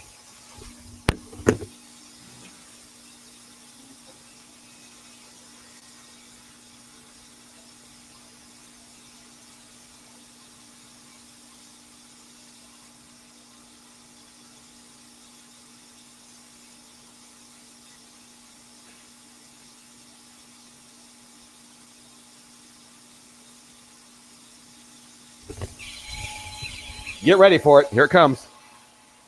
Oh.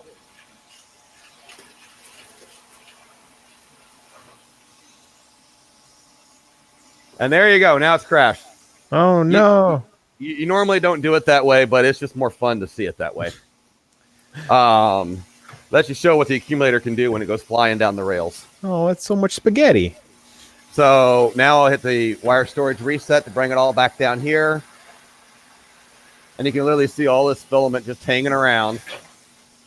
Just guide it up. Bind it up. Get it out from underneath your leg. Don't hurt yourself. Don't knock off the headphones.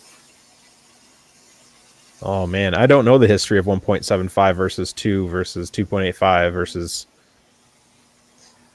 All right. Something I remember. Something in the history of filament was they used the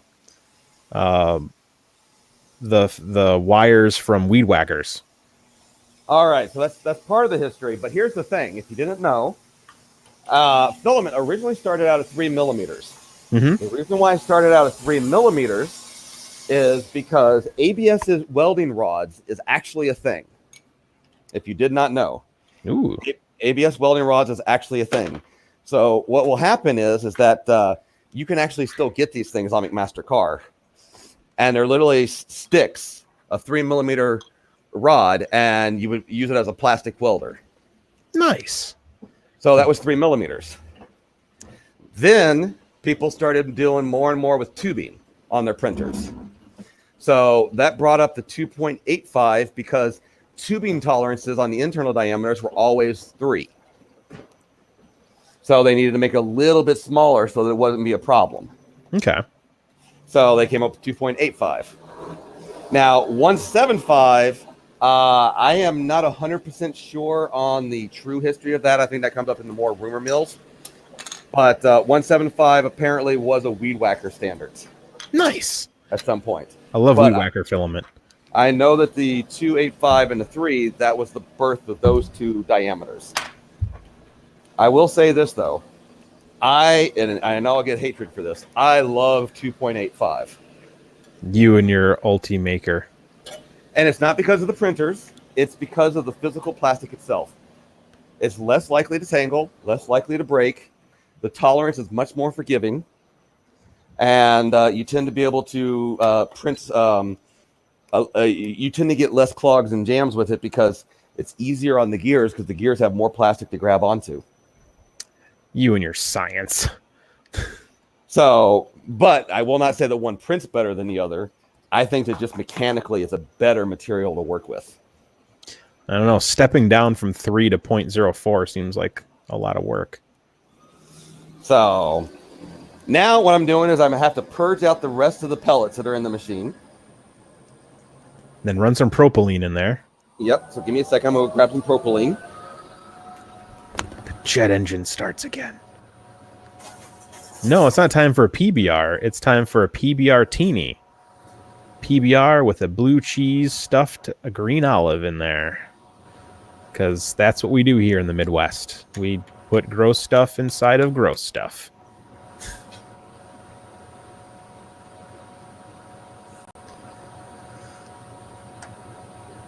Well, I might have to buy some of this fancy nano stuff. Yes, polypropylene.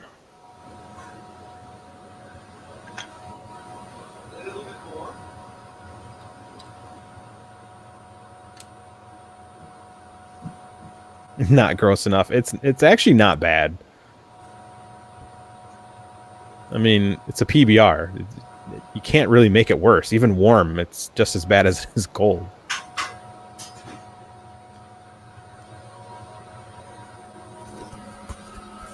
I can't see it because we put it in the can. The olive, you just shove that thing through the can hole. It's classy. So now it's ultimately purging the last little bit. So it's got to get everything that's in the barrel out. So like I said, you still have a little bit of trash left down there.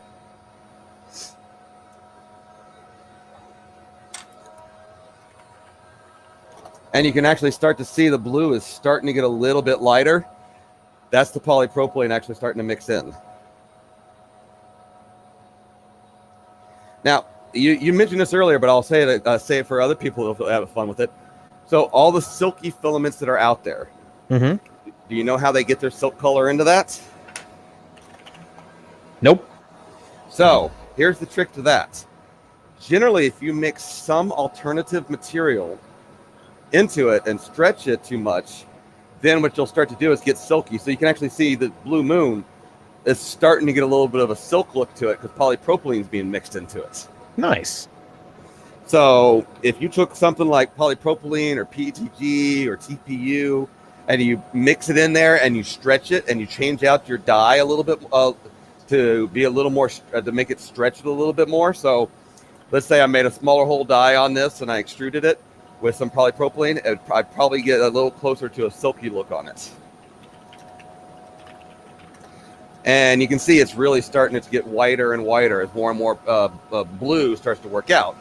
But like I said, it only takes a couple of pellets to taint a few of the millimeters of the filaments. So that's why you have to purge so much, is to get all the last little bit of color out of it. Yeah, we definitely don't want color contamination because that might take a while to get out. Yep, that's the good thing is if you run enough of it at the start and end, you can get most of the color out. But also, what I tend to do is during the week I work from the light colors to dark. I work from light colors to dark, and then at the end of the week you clean the machine out and scrub down the screw, and then you start again. Ooh, good question. What is the diameter of the extruder hole right there? The one that's on this is 6 millimeters. Oh, perfect for my 6 millimeter machine. Yep. This one is 6 millimeters. I've got a 9 millimeter die as well. Ooh, that makes the 3 millimeter filament or 2.85? It would allow me to make that a little bit easier, but I find that I can do 2.85 just as well using the 6 millimeter. You just run it slower? Yeah, you just run the tractor slower, and it still comes out really well. Nice. The 9 millimeters, if I wanted to run 2.85 at ridiculous speeds. Oh, that's exactly what we want. You know, and it also would take me half a day to change out the dyes on it too. Yeah, let's not do that then. Whatever makes it easier. So I just kind of sit there and I go, this one's fine, and then if I ever need to, I'll use my other spare die sets because I have all spare dies, all spare heaters, all spare screws and barrels on this machine, just in case. Spare giant motor? No, but I can get that. I can get that motor from McMaster Car overnight. I love that McMaster Car is literally an hour and a half drive from me. At least one of their shops is. They're about an hour and a half. Yeah, they have a lot of warehouses. I have to give them credit for that. Mm-hmm. Yeah, I got one just outside of Schaumburg, so about an hour and a half. Oh, Schaumburg's only 45 minutes how I drive, but yeah. And then of course I also have Moon's Motors is also in the Chicagoland area, as well as Masumi. So I can literally just drive down and just like, give me these things. Yeah, you have a pretty good collection there. Mm-hmm. I'm kind of lucky that I live fairly close to Pennsylvania, which pretty much has every machine shop and every painter and anodizer and all of those houses. And your camera died. Oh, did my camera die? Yeah, I just got this little thing that shows your a fake face, and it makes noise when you talk. Well, let me fix that real quick. That's not fair. No, it's not fair yet. Probably got unplugged. Yeah, I was going to show you guys my next favorite thing. Uh-oh, it's all dark in there. I can't wait to see what his favorite thing is. It's mildly amusing to me. This just gets better. All right, let's try this again. Give me 1 second here. I put a USB extension cable so it was easier to drag around the room for you guys. And nice. No, those always suck. Yeah, I found one the Amazon Basic one was actually really good. I bought one of those because I can run one Repetier server from one end of the basement to the other end, and I was like, this works. And it clipped down really strong. There it is. There we go. Now I'm back. So you got all the wonderful noise of all the machine through here. Mm-hmm. And then the most satisfying thing at the end of the day. Oh, power down. And then it still takes that long. That's all the residual charge from the transformer still burning off. Oh, my goodness. And now the line is down. And then, of course, what I have to do is I have to go through the tanks, work my way down, and set those up to drain. What? So, fresh water every day? Well, no. It doesn't have to be fresh water every day, just whenever it looks dirty. But I have to pull the little chucks out. Gotcha. So that the water all goes back into the tank in the bottom. I don't want to leave water in the top, or it collects stuff. And then, of course, I installed, because I have laser cutters. Yes. I installed little lids which help keep the heat in, but also prevent dust and contaminants from falling into them when the line's not in use. You should run a wood shop next to it. Oh, dear God. Well, that's one of the nice things I like about it, is that I actually have this in a climate-controlled environment. Yeah. That's relatively clean. So it's pretty nice. And that is the whole machine all the way up and down the line. That is everything. That is the full man behind the curtain secret, how all the filament people do it. I've just exposed the entire industry, and I'm going to have death threats from other manufacturers. So don't worry, the Pocketeer is here. Yeah, ask your questions now, because I won't be able to answer them tomorrow because I'll be dead. You'll be fine. You're protected by the state of Delaware.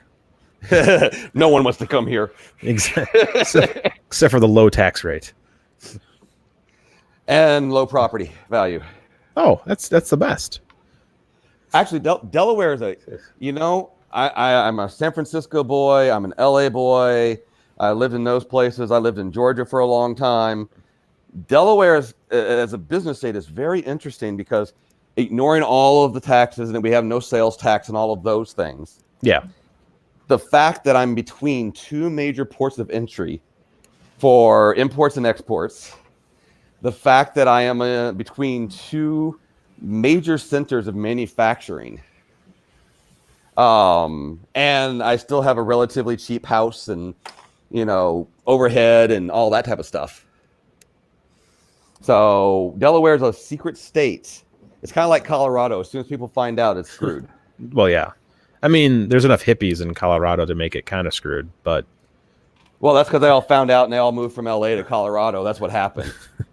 I just love watching those YouTube videos where people live in Colorado, but they make little homes underground, so that way they don't have to pay to live there.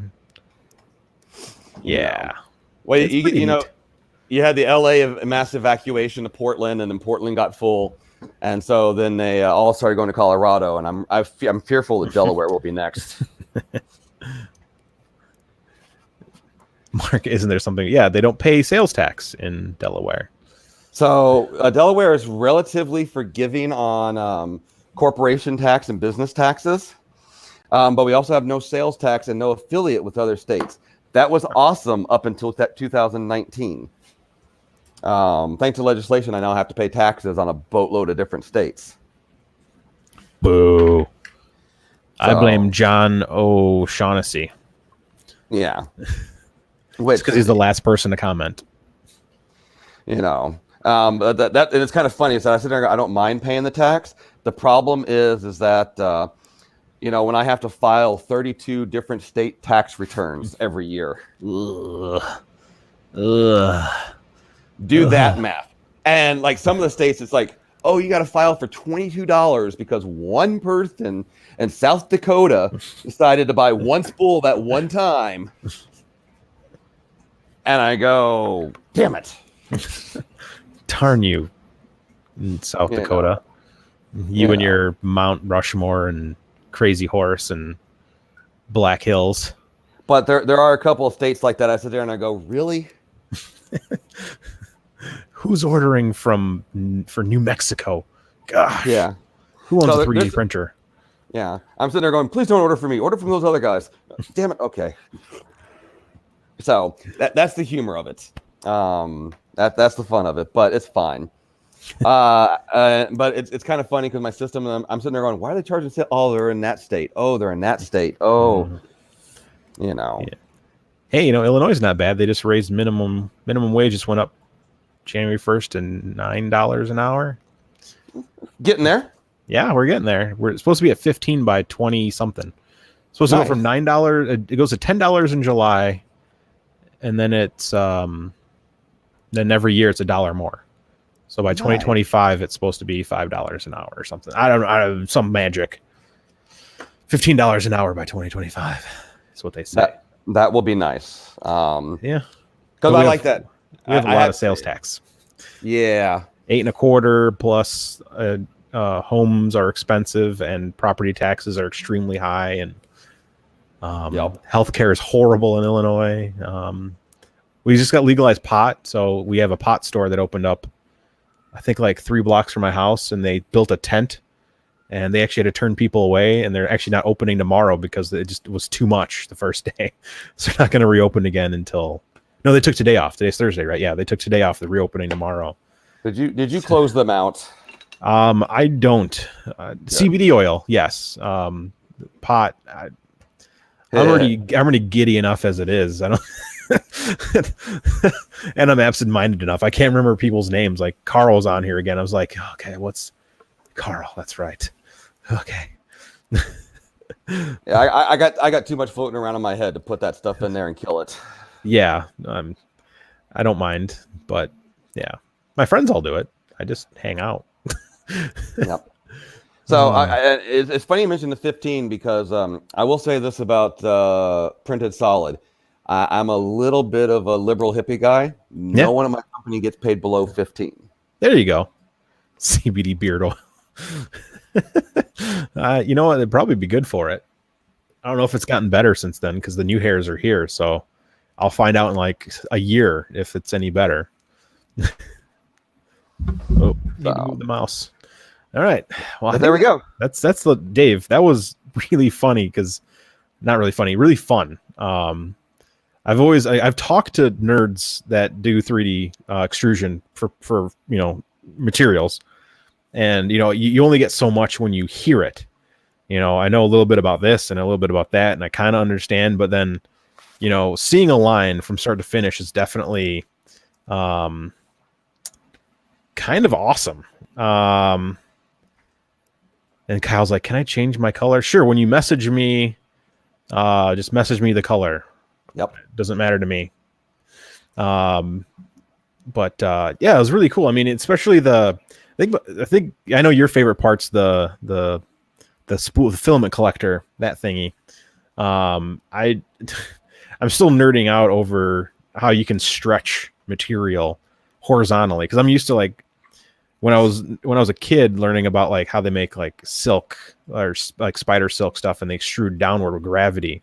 Yep. And I'm used to that kind of like extrusion, gravity fed extrusion, and they just make it as long as you need it to go until it gets to the right diameter, and then you're good.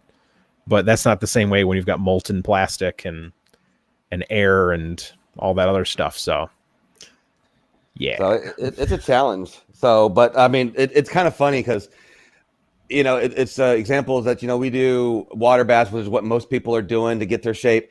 Yep. And Protopasta, if you saw them at Earth this year, they do theirs all in an air bath, and their air channel is literally mimicking what we do with the water bath. Huh. They're accomplishing the same effect, and they're doing the same thing. They're just using air, but they have to run considerably slower, which is why I love them for being the specialty guys. They're not trying to make it a massive bulk. They're trying to make, exotics. But I like their line because it is so compact and so unique. That makes it compact is good because looking at the 50 feet that you're using there, it's like, ooh, I can only fit like 3 in my basement. Right. And they have a relatively compact setup, which is great. There's no way this is going on the road like they had an Earth setup. Yeah. But it's fun to watch, and I like those guys for what they're doing there and being different. I just kind of wish that we could get their classes on the East Coast. Yeah, you're gonna do some fun stuff, Dave. I'm gonna definitely do some fun stuff. Absolutely. If anybody ever wants to know, I'll do laser cutters too. I don't mind. I'm a fan of that. We can make something to laser cut. Yes. And so I can take you through materials and teach you the science of lasers. We have a laser cutter at the maker space in town, and it's awesome. But it's still a tiny guy. It's only like it's as big K40, as my table. Right? So yeah. So it's probably a blue K40 is what most maker spaces are getting these days. Yep. It's actually what's funny that one of the founders, he just owned it. He brought it in. I was like, that's really freaking cool. So, but yeah. Oh, so Santosh Raja asked, how much is the cost of setting up this type of machinery? Dear Lord, the price varies, but let's just say this: it can be $20,000 to $100,000 for an average line setup, and I had about $10,000 in electrical done just for this. You're not moving anytime soon, right? Oh God, no. Because that doesn't move with. The electrical does not move with it. I'll spend that $10,000 every time I move. Ugh. If you move, you just keep that whole building for extrusion lines and just become a filament manufacturer. Yeah, just make this building the filament building. Yeah. So, but there you go. Let's see, taking a road, but yeah, they still have to run it slow. Yeah, they have a normal longer line at their shop, but it's still an air line. What I do love is that they actually make all their colors in house. They are the color in house. Yeah, Atomic does the same thing. They do all their colors. You'll see Matt throwing on, he's like, I just threw this color together, and I'm like, that looks sexy. Yep, you can do some. I think he does some mixing. I don't think he's pure, but he does do some mixing in house, and kudos on him for that because he is definitely doing some specialty filaments there. Yep. Yeah, it's fun when you get specialty stuff because everyone makes a blue, just like a regular, like you would think of Crayola blue and Crayola red and Crayola green. So, but it's cool when you have things like this true blue moon and the designer white. You've got some unique stuff, and then you've got all the other ones are making just some crazy unique stuff. There's prints back here, some ridiculous colors that Atomic just one-offed. Yep, which would be really fun. Like you could do, which I haven't seen. I don't think I have seen anyone do it. Would be like a one-time off filament fundraiser. So you'd do oh no, they did. They made the pink. IC3D made the 3D Pink Mafia pink. Yep. And they ran that as a fundraiser. Yeah. Protopasta does that pretty regularly too. Nice. So they do that. And I would probably say for my line, what I'm shooting for is I'm trying not to be the Protopasta or the Atomic. Yeah. I'm trying to be the Hatchbox. The Amazon Basics. I'm trying to be the color guy. Yeah. Across all the materials. This makes sense because I got tired of Hatchbox and Inland, and I still have a few spools of eSun, and I started to get 3D Solutech because I used to say made in USA, but then we found out they weren't made in the USA, and they had to pull all that off their website. Yeah, that happens. There's a lot of trickery out there. Yeah, there's a lot of trickery on their lines. I made the sticker in the USA. It I, I counts. I can't say all that I've covered all the lines, but the other American manufacturers, Push Plastic, IC3D, Protopasta, Atomic, those are all truly made in America. Mm-hmm. Those are the ones that are coming off the top of my head right now, the ones that are actually here in the States. And it's not enough. I mean, it's a really tough market because I mean, there's a lot of filament manufacturers, but making anything in the USA is already going to be more expensive, and then Oh, come on, Aaron. The way you know that I'm in the United States is I'm complaining about taxes, and I'm trying to compare one state to the other state. That is, and I'm overweight. That just screams American. Oh yes, sorry. Yes, Green Gate 3D is also made in the USA right now. I've never heard of Green Gate. So they make some interesting PLA. Sorry, PETG. I have some of their pellets to run. I just haven't got around to doing it yet. It's more of a lower temp PETG, but it's an interesting find. I'm trying to find it. Green Gate. Sorry. 3D Fuel. Oh yeah, 3D Fuel. I forgot about 3D Fuel. Can't forget those guys. They are in the United States. I can't believe I forgot them because they're one of the bigger guys. Ooh, they're recycler. Oh, the guys who make the swamp filament. Oh boy, I could spend forever on this. I'd probably have to. I'd actually have to defer to Matt because he spends all his time with all of the little filament guys in all the random spots trying to find the new ones. Yeah, and I have a list on my computer, but it's outdated for sure. Because I think like middle of last year, I wrote down, I bookmarked all of the USA, or the ones that said they made it in the USA. Ninja Tech and Tallman. Ninja Tech's an hour away from us. I talk to those guys all the time. They've come down here and checked out my stuff. Yeah. Ooh, and Coex, yep. Appleton, Wisconsin. See, there's always a few of them. You at 3DX Tech, yep. They're definitely Michigan. Yep. And they got a huge warehouse and a crazy amount of, but they do a lot of industrial filament. A lot of industrial filament. What's kind of funny is that if you look at all these people and you look at the filaments that they're really offering, a vast majority of them are specialty filament companies. Huh. They're making the fancy stuff. They're doing, it's like Atomic with all his carbon fiber lineups and his silks, and and you get the the 3D Fuel, which is doing all their stuff. Ninja Tech, Tallman, Push, which has some really great PEI, PET, Peak, and stuff like that, and ASA. You're starting to see that. We're starting to see a lot of the American stuff is a lot of specialty. Nice. Ziltech is not made in America. They ship from America. Yep. It's just Chinese PLA from. Yeah, it's Chinese PLA. Yep. And it's not bad. It's you could buy the same thing on Amazon without the Ziltech label because one manufacturer would make it for multiple companies under a different label. So I have printed KVP and it's just really expensive basic filament. It's good. Like I didn't hate it. But it's really expensive. I think it was like $39 for a roll of PETG or something. I think they also make less expensive spools for other companies. Yep. If I remember correctly, because they bought out Make Shaper. Yep. When Make Shaper decided they were going to close down, their house decided to be like, I'm not extruding filament anymore, or you guys aren't extruding filament anymore. And they're like, crap. So they do make they make all the filament for Make Shaper, and it's a lot cheaper.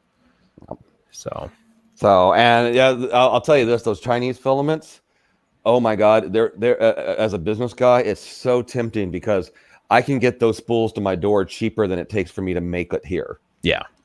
But I worry because they change pellets regularly on a lot of those lines over there, and the consistency is weird. I mean, there were hundreds of thousands of spools of Hatchbox sold when I first started. Like when I first started, everyone bought Hatchbox. That was like the high-end brand, on Amazon, and yeah, Matter Hackers is white labeled from their build series is from China, and their pro series is probably KVP or somebody. Yeah, it's you would see the colors slightly shift sometimes. Same thing inland, like I've never found a manufacturer that sells Chinese-made filament that after a year still makes the exact same color. Like it's always off a little bit, depending on the batch or something like that. So Polyalchemy, but they're gone for now, right? For now, we're trying. Yeah, I gotta convince him to come back. Nice. So I'm working on them. They should just teach you all your secrets, all their secrets, and then come over and start making it in America. Oh, well, yeah. I'm not saying anything. So, but, I have all their equipment. Melt ink is still there. Their color selection kind of dropped down last time I checked. I still have a couple spools of it. It was also pretty good. I mean, that's the downfall with a lot of filaments. They're all good. I mean, the remarkable stuff, like melt ink is very expensive, but it's not remarkable filament. It's good. 3D Fuel makes some really good filament, but it's also really expensive. It's, even Atomic is technically expensive. I hear people constantly go, I'm not spending $30 for PLA, but good luck finding half the colors from anybody else. So, yeah. And I would literally put onto Atomic, the ratio I'd put is that if you're buying their PLA, you're definitely buying it because you trust an Atomic's process. Yeah. That makes sense. And their PETG is glorious. I have to say, yeah. I've never had a better PETG, hands down. Like I've tried. There's 300 spools down here. I don't know if anyone knows my filament collection. For a guy who has like 12 printers, I have 300 rolls of filament down here, and they keep coming.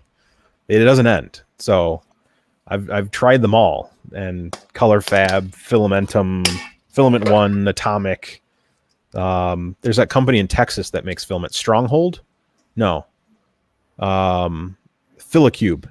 Filicube, yeah. Filicube extrudes in Texas, and they make a rainbow filament, and I tried them. They're pretty good. Matte Forge. Matte Forge isn't made in the USA. That's shipped in, right? That's shipped in. Yeah. Wow, look at that puck. You guys could like really ice up the floor and then play some hockey with that. So, oh god, what's that? The sport, the stone that they have to sweep in front of. Oh yeah, curling. Yeah, there you go. That would be a perfect curling puck. That is about 2 days worth of waste off the machine. Not including the waste at the other end. Not including the waste at the other end. That's just kind of purging the nozzle. That's about what you purge out to change colors on average. Heck, I got one of those $80 spools of U-diamond filament. That stuff is not as good as they said it was. Oh, so much filament that I have down here. I don't use it. What's funny is I'll print like 6 things with it and be like, I don't know why I have this. So, as I like to say, we're a relatively young filament, but my entire goal is to keep this filament as the cheap everyday filament. I'm okay with that. Mainly because I think that's what everybody wants. Yeah, I mean, $20 seems to be a fair price for a kilogram of filament. Even, Paramount is 25, and that's Chinese made. Let's see here. Prusament is $25 to $30 a spool, plus $12 shipping for up to 3 spools, I think, from Prusa. Or if you go on Amazon, you pay $30 to $35. And then you have theirs. Yeah. Huh. I mean, Prusament, yeah, their problem is the shipping. Yeah. You just can't fix that. Big Ben, I will send you my Twitter. That's their big problem right now. Yeah, coming from that Czechoslovakia. So, right? No, yeah, Czechoslovakia. So my hopes is that once I hit 2.5 version of this, that it's going to be a competitor to pretty much every filament out there without even flinching. Mm-hmm. And then I should be able to put it on Amazon and still maintain, under $20. Nice. So that's what I'm going to shoot for, so that I can end up with under 20 on Amazon and get that out there and get it next day and all that type of stuff. Yeah, Hatchbox is 19 to 22, so you're competing with Hatchbox, which they're my target. They're my targets. So It's not a bad target to have. You know, you just got to make a wood fill. They used to have my favorite wood fill. They did have a great wood fill. Yep. I remember that. And then I switched to that UK company. That doesn't narrow it down. There's so much going on right now in UK. I think it was. I can't remember what it was. It was my favorite wood fill for the longest time. I can't get that anymore. I do like the Color Fab wood fill. That stuff's really good. Yep. I guess that's got to be fun to do on the extrusion line. A spool of, or not a spool, but a whole machine run of wood fill. I think that would be fun. I say this every time somebody asks me, but you want to know what my favorite thing I really want to do with the filament is? I want to grind up Jessie's, shedding hair. Oh, yeah, the hair filament. Dog hair filament. And make it the dog hair filament, so we just call it wet dog. Oh. That's still my dream. I'm going to find a way to make it happen. I will buy a roll, and it better go to some canine.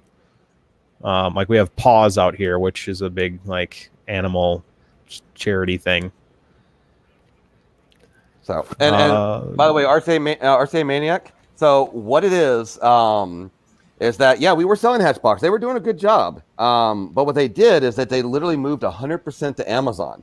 They dropped all the resellers and went Amazon only, and they weren't keeping up with what we needed here in house. So if they don't want me to sell their stuff, then I'm just going to have to make my own. In Cryptical, the point of the filament is to have the smell. Yes.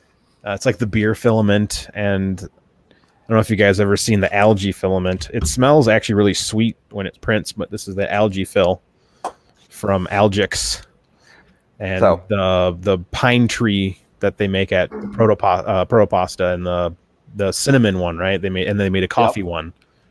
So, every year Protopasta does a pine tree one which is nostalgic and should be a collector filament for everybody because it's from their Christmas tree. Nice. That's why it's a limited run. It's directly from their Christmas tree. So, and by the way, the real reason why I really want to have the dog filament is not because I think it is not just for the smell, which it would be god awful, and I think only a couple people would do it.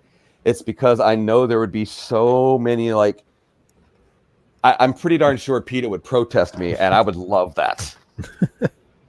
That would just make my day. Yeah. I'm okay with this. So that I could have, and they'd be like, "You're hurting your dog." And I'm like, "No, I'm brushing her."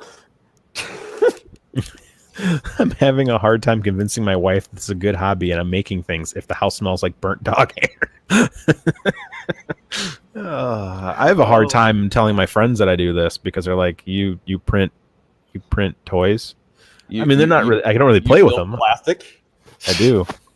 Some of them are like, this is amazing, but there's a handful of people who are like, why did you print Yoda? Why can't you just go buy a Yoda? I mean, come on now. Do vegans not wear wool? No, they don't. Polyester, baby. I'm trying really hard to still explain to my parents what this business does.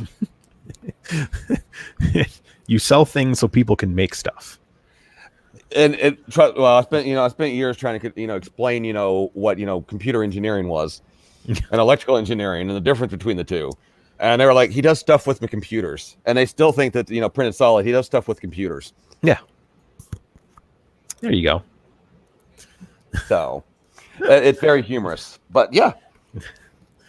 There you go. It's fun, but I enjoy it, and I think it's really awesome to have the filament here. I think it's a win for me, and it's a great toy for me.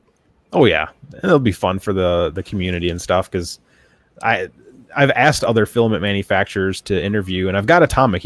Matt wants to do like a side-by-side chat interview, but I've never had anyone that wants to show the line because I think it's a lot of dark hidden secrets in there. But that's fine, It's fine. We got Dave. The reason why I've exposed all the secrets, and if anybody's curious and wants to get even more in-depth into the secrets, IC3D's filament is open source. Oh, yeah. If you go to their site on their GitHub, they have all the documentation for their entire line. So a lot of the stuff that I explained tonight is you'll find similar concepts in their documentation. Okay.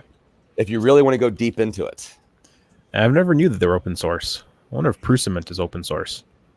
Filament is not technically open source. IC3D is truly open source. Nice. The only reason why I am not open source, because you know me, I'm a dirt crunching hippie open source guy, is because I haven't had the time to do the quality of documentation that's necessary. It's a lot of documentation. Oh, IC3D did a great job on it. So kudos to them for that. I just haven't had the time yet, so I haven't been secretive about my process. At least until I get my documents out there. Man. All right. Dave, I think it's time. Absolutely. We gave away all the filament. I have all Everyone the got names. their questions answered. Oh, Everyone's yeah. happy. So everyone knows how the hamburger is made now? Yep, we know how to make hamburgers, and we know how to make filament candy. Filament candy. That's what we're doing. So everyone's going to head to, let me go to my banner section. There it is. Everyone's going to go there. They're going to buy some Jessie. They're going to try it out. They're going to be like, dang, that's some really good $19 a roll filament. And if I order 3, it's free shipping. If you order 3, it's free shipping. It's 3 would definitely get you into free shipping. But if you order 5, you get the 6th one free. With free shipping. So that's $94 for 6 kilograms of filament. That's not bad. I think Amazon was doing 5 rolls for $99.99. Yep. You see where I'm going with this. I'm trying real hard to be a very cost-effective one. Which means you could actually own our entire line for under $200. You could have every one of our colors for under $200. I'm okay with this. So I guess I need to make some money. Everyone like and subscribe. hit the bell icon. It doesn't matter. Oh yeah, don't forget that. Yeah, make sure everyone does that for your channel. Yeah, I realized finally why every YouTuber says that. They literally, like, if people want me to rank higher, to be seen more often by people who watch other 3D printed stuff, if there's not a ton of likes and not a ton of comments and not a ton of subscribes per video, YouTube is just like, whatever. It ignores you.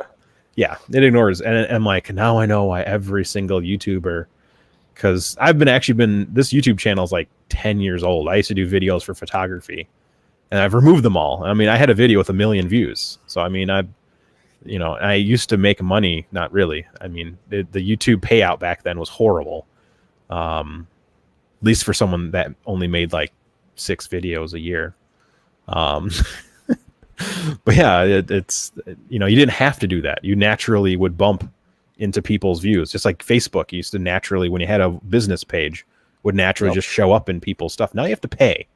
Yes. You have to pay. So. Oh my God, the microtransactions that I pay just so people can see the stuff I want to say. Oh man. And the amount of, like for my website for photography, the amount of behind the scenes website stuff and SEO work just to show up #1 in Google in my city. It took 6 months of constant SEO crap. It's insane. And it's crap because they just change the rules constantly. They're like, we're not doing this anymore. People are abusing it. I'm like, God dang it. Stop it. It's hard, but make sure everyone likes and subscribes your videos. Yeah. I love helping and making sure that you get lots of viewers and everything. Heck yeah. And someone asked if you're going to do sample size of Jessie. I'm guessing you're going to do sample sizes of Jessie at some point. I'm hoping to. There is some discussion internally about maybe what I can do is I can do a 500 gram size and then just kind of make bundles. Okay, yeah. Boom, so bundles of Jessie. You can imagine if you could get our entire color line for 500 gram sizes for under $100, that would be pretty nice. Yeah, and then you get a really good test of it. So, and then of course, if people are doing the maker box, you've thrown in some Jessie 2.0 in maker boxes, right? In the past, I have, and I can't say if I'm going to be doing that in the future because that would ruin the surprise for MakerBox. It would. It's definitely not going to happen, but it might. Or will it? Oh, somebody said Master Spool. I'll talk about that for 2 seconds. Yes. I'm not fond of Master Spool at this time. I just mainly because I really think that while it's a nice concept, if somebody ruins one spool, which is very common, they'll tangle it by accident as they're threading it on there. One ruined spool of a master spool filament is about 5 to 10 of the empty spools. But empty spools are about 150 grams. Yeah. Of plastic. So you have to get 10 perfect spools of, master spool to make up for one ruined spool. I ruined one. I threaded it correctly, but it was so brittle when I was pushing the spool on, it cracked a bunch of the loops. And I'm like, I'm done. So I never bought that brand ever again. Good times. So there you go. That's a challenge. So as of right now, I'm very hesitant on master spool. Yeah, I think the best ones, 3DX Tech, they made their own spool that has locking screws on it. And they don't offer it yet, but you can buy, they were supposed to be able to buy spools. They're not master spool. They use the same kind of specs, but it was 1 full kilogram. And I don't know if you knew this, Dave. So they have a part A, a part B, and a part C spool. So part A plus part A is a 500 gram spool. Part A plus part B is a kilogram, and then part A plus B, and then B plus B is a certain size. So they were able to make, at a very cost-effective amount, these screw-on spools for different sizes, and then they released it, I believe, open source, so other companies can use it to make filament spools. It's just really expensive because you need someone to, you have to make the mold and have someone injection mold it for you, and yeah. And your eSun has the reusable screw-on spools too, which is the 2 companies I know that do that.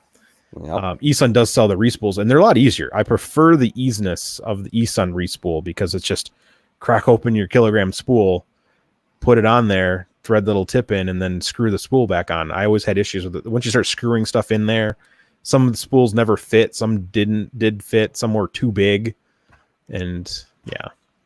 Well, I'll tell you this. If I ever wanted to get an injection mold for a spool, and I've had it priced out, the price estimates I've got, $20,000 to $50,000 just for the mold.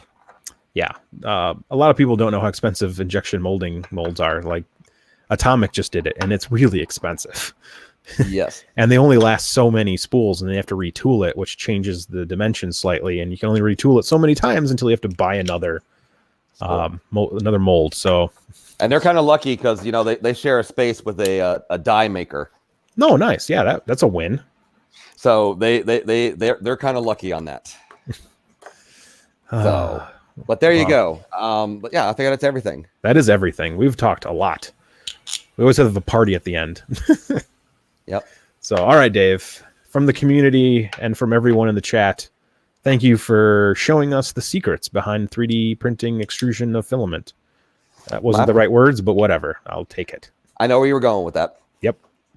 My pleasure. Thank you for having me. Hey, no problem. So everyone else in the chat, whoever watches in the future, have a good night. Stay out of trouble. Happy New Year. Go print some things. Buy some Jessie. Go hang out with your family too, and print them some knickknacks, because that's what 3D printing is all about. I'm trying to be good like Joel and have like this outro that's really fabulous. One day I'll memorize an outro besides "Don't hurt yourselves with your printers." That'll be my new one. All right. So good night, everybody. Thanks again, and talk to you all on the next stream, which I'll figure out what the next stream will be. Good night. Good night.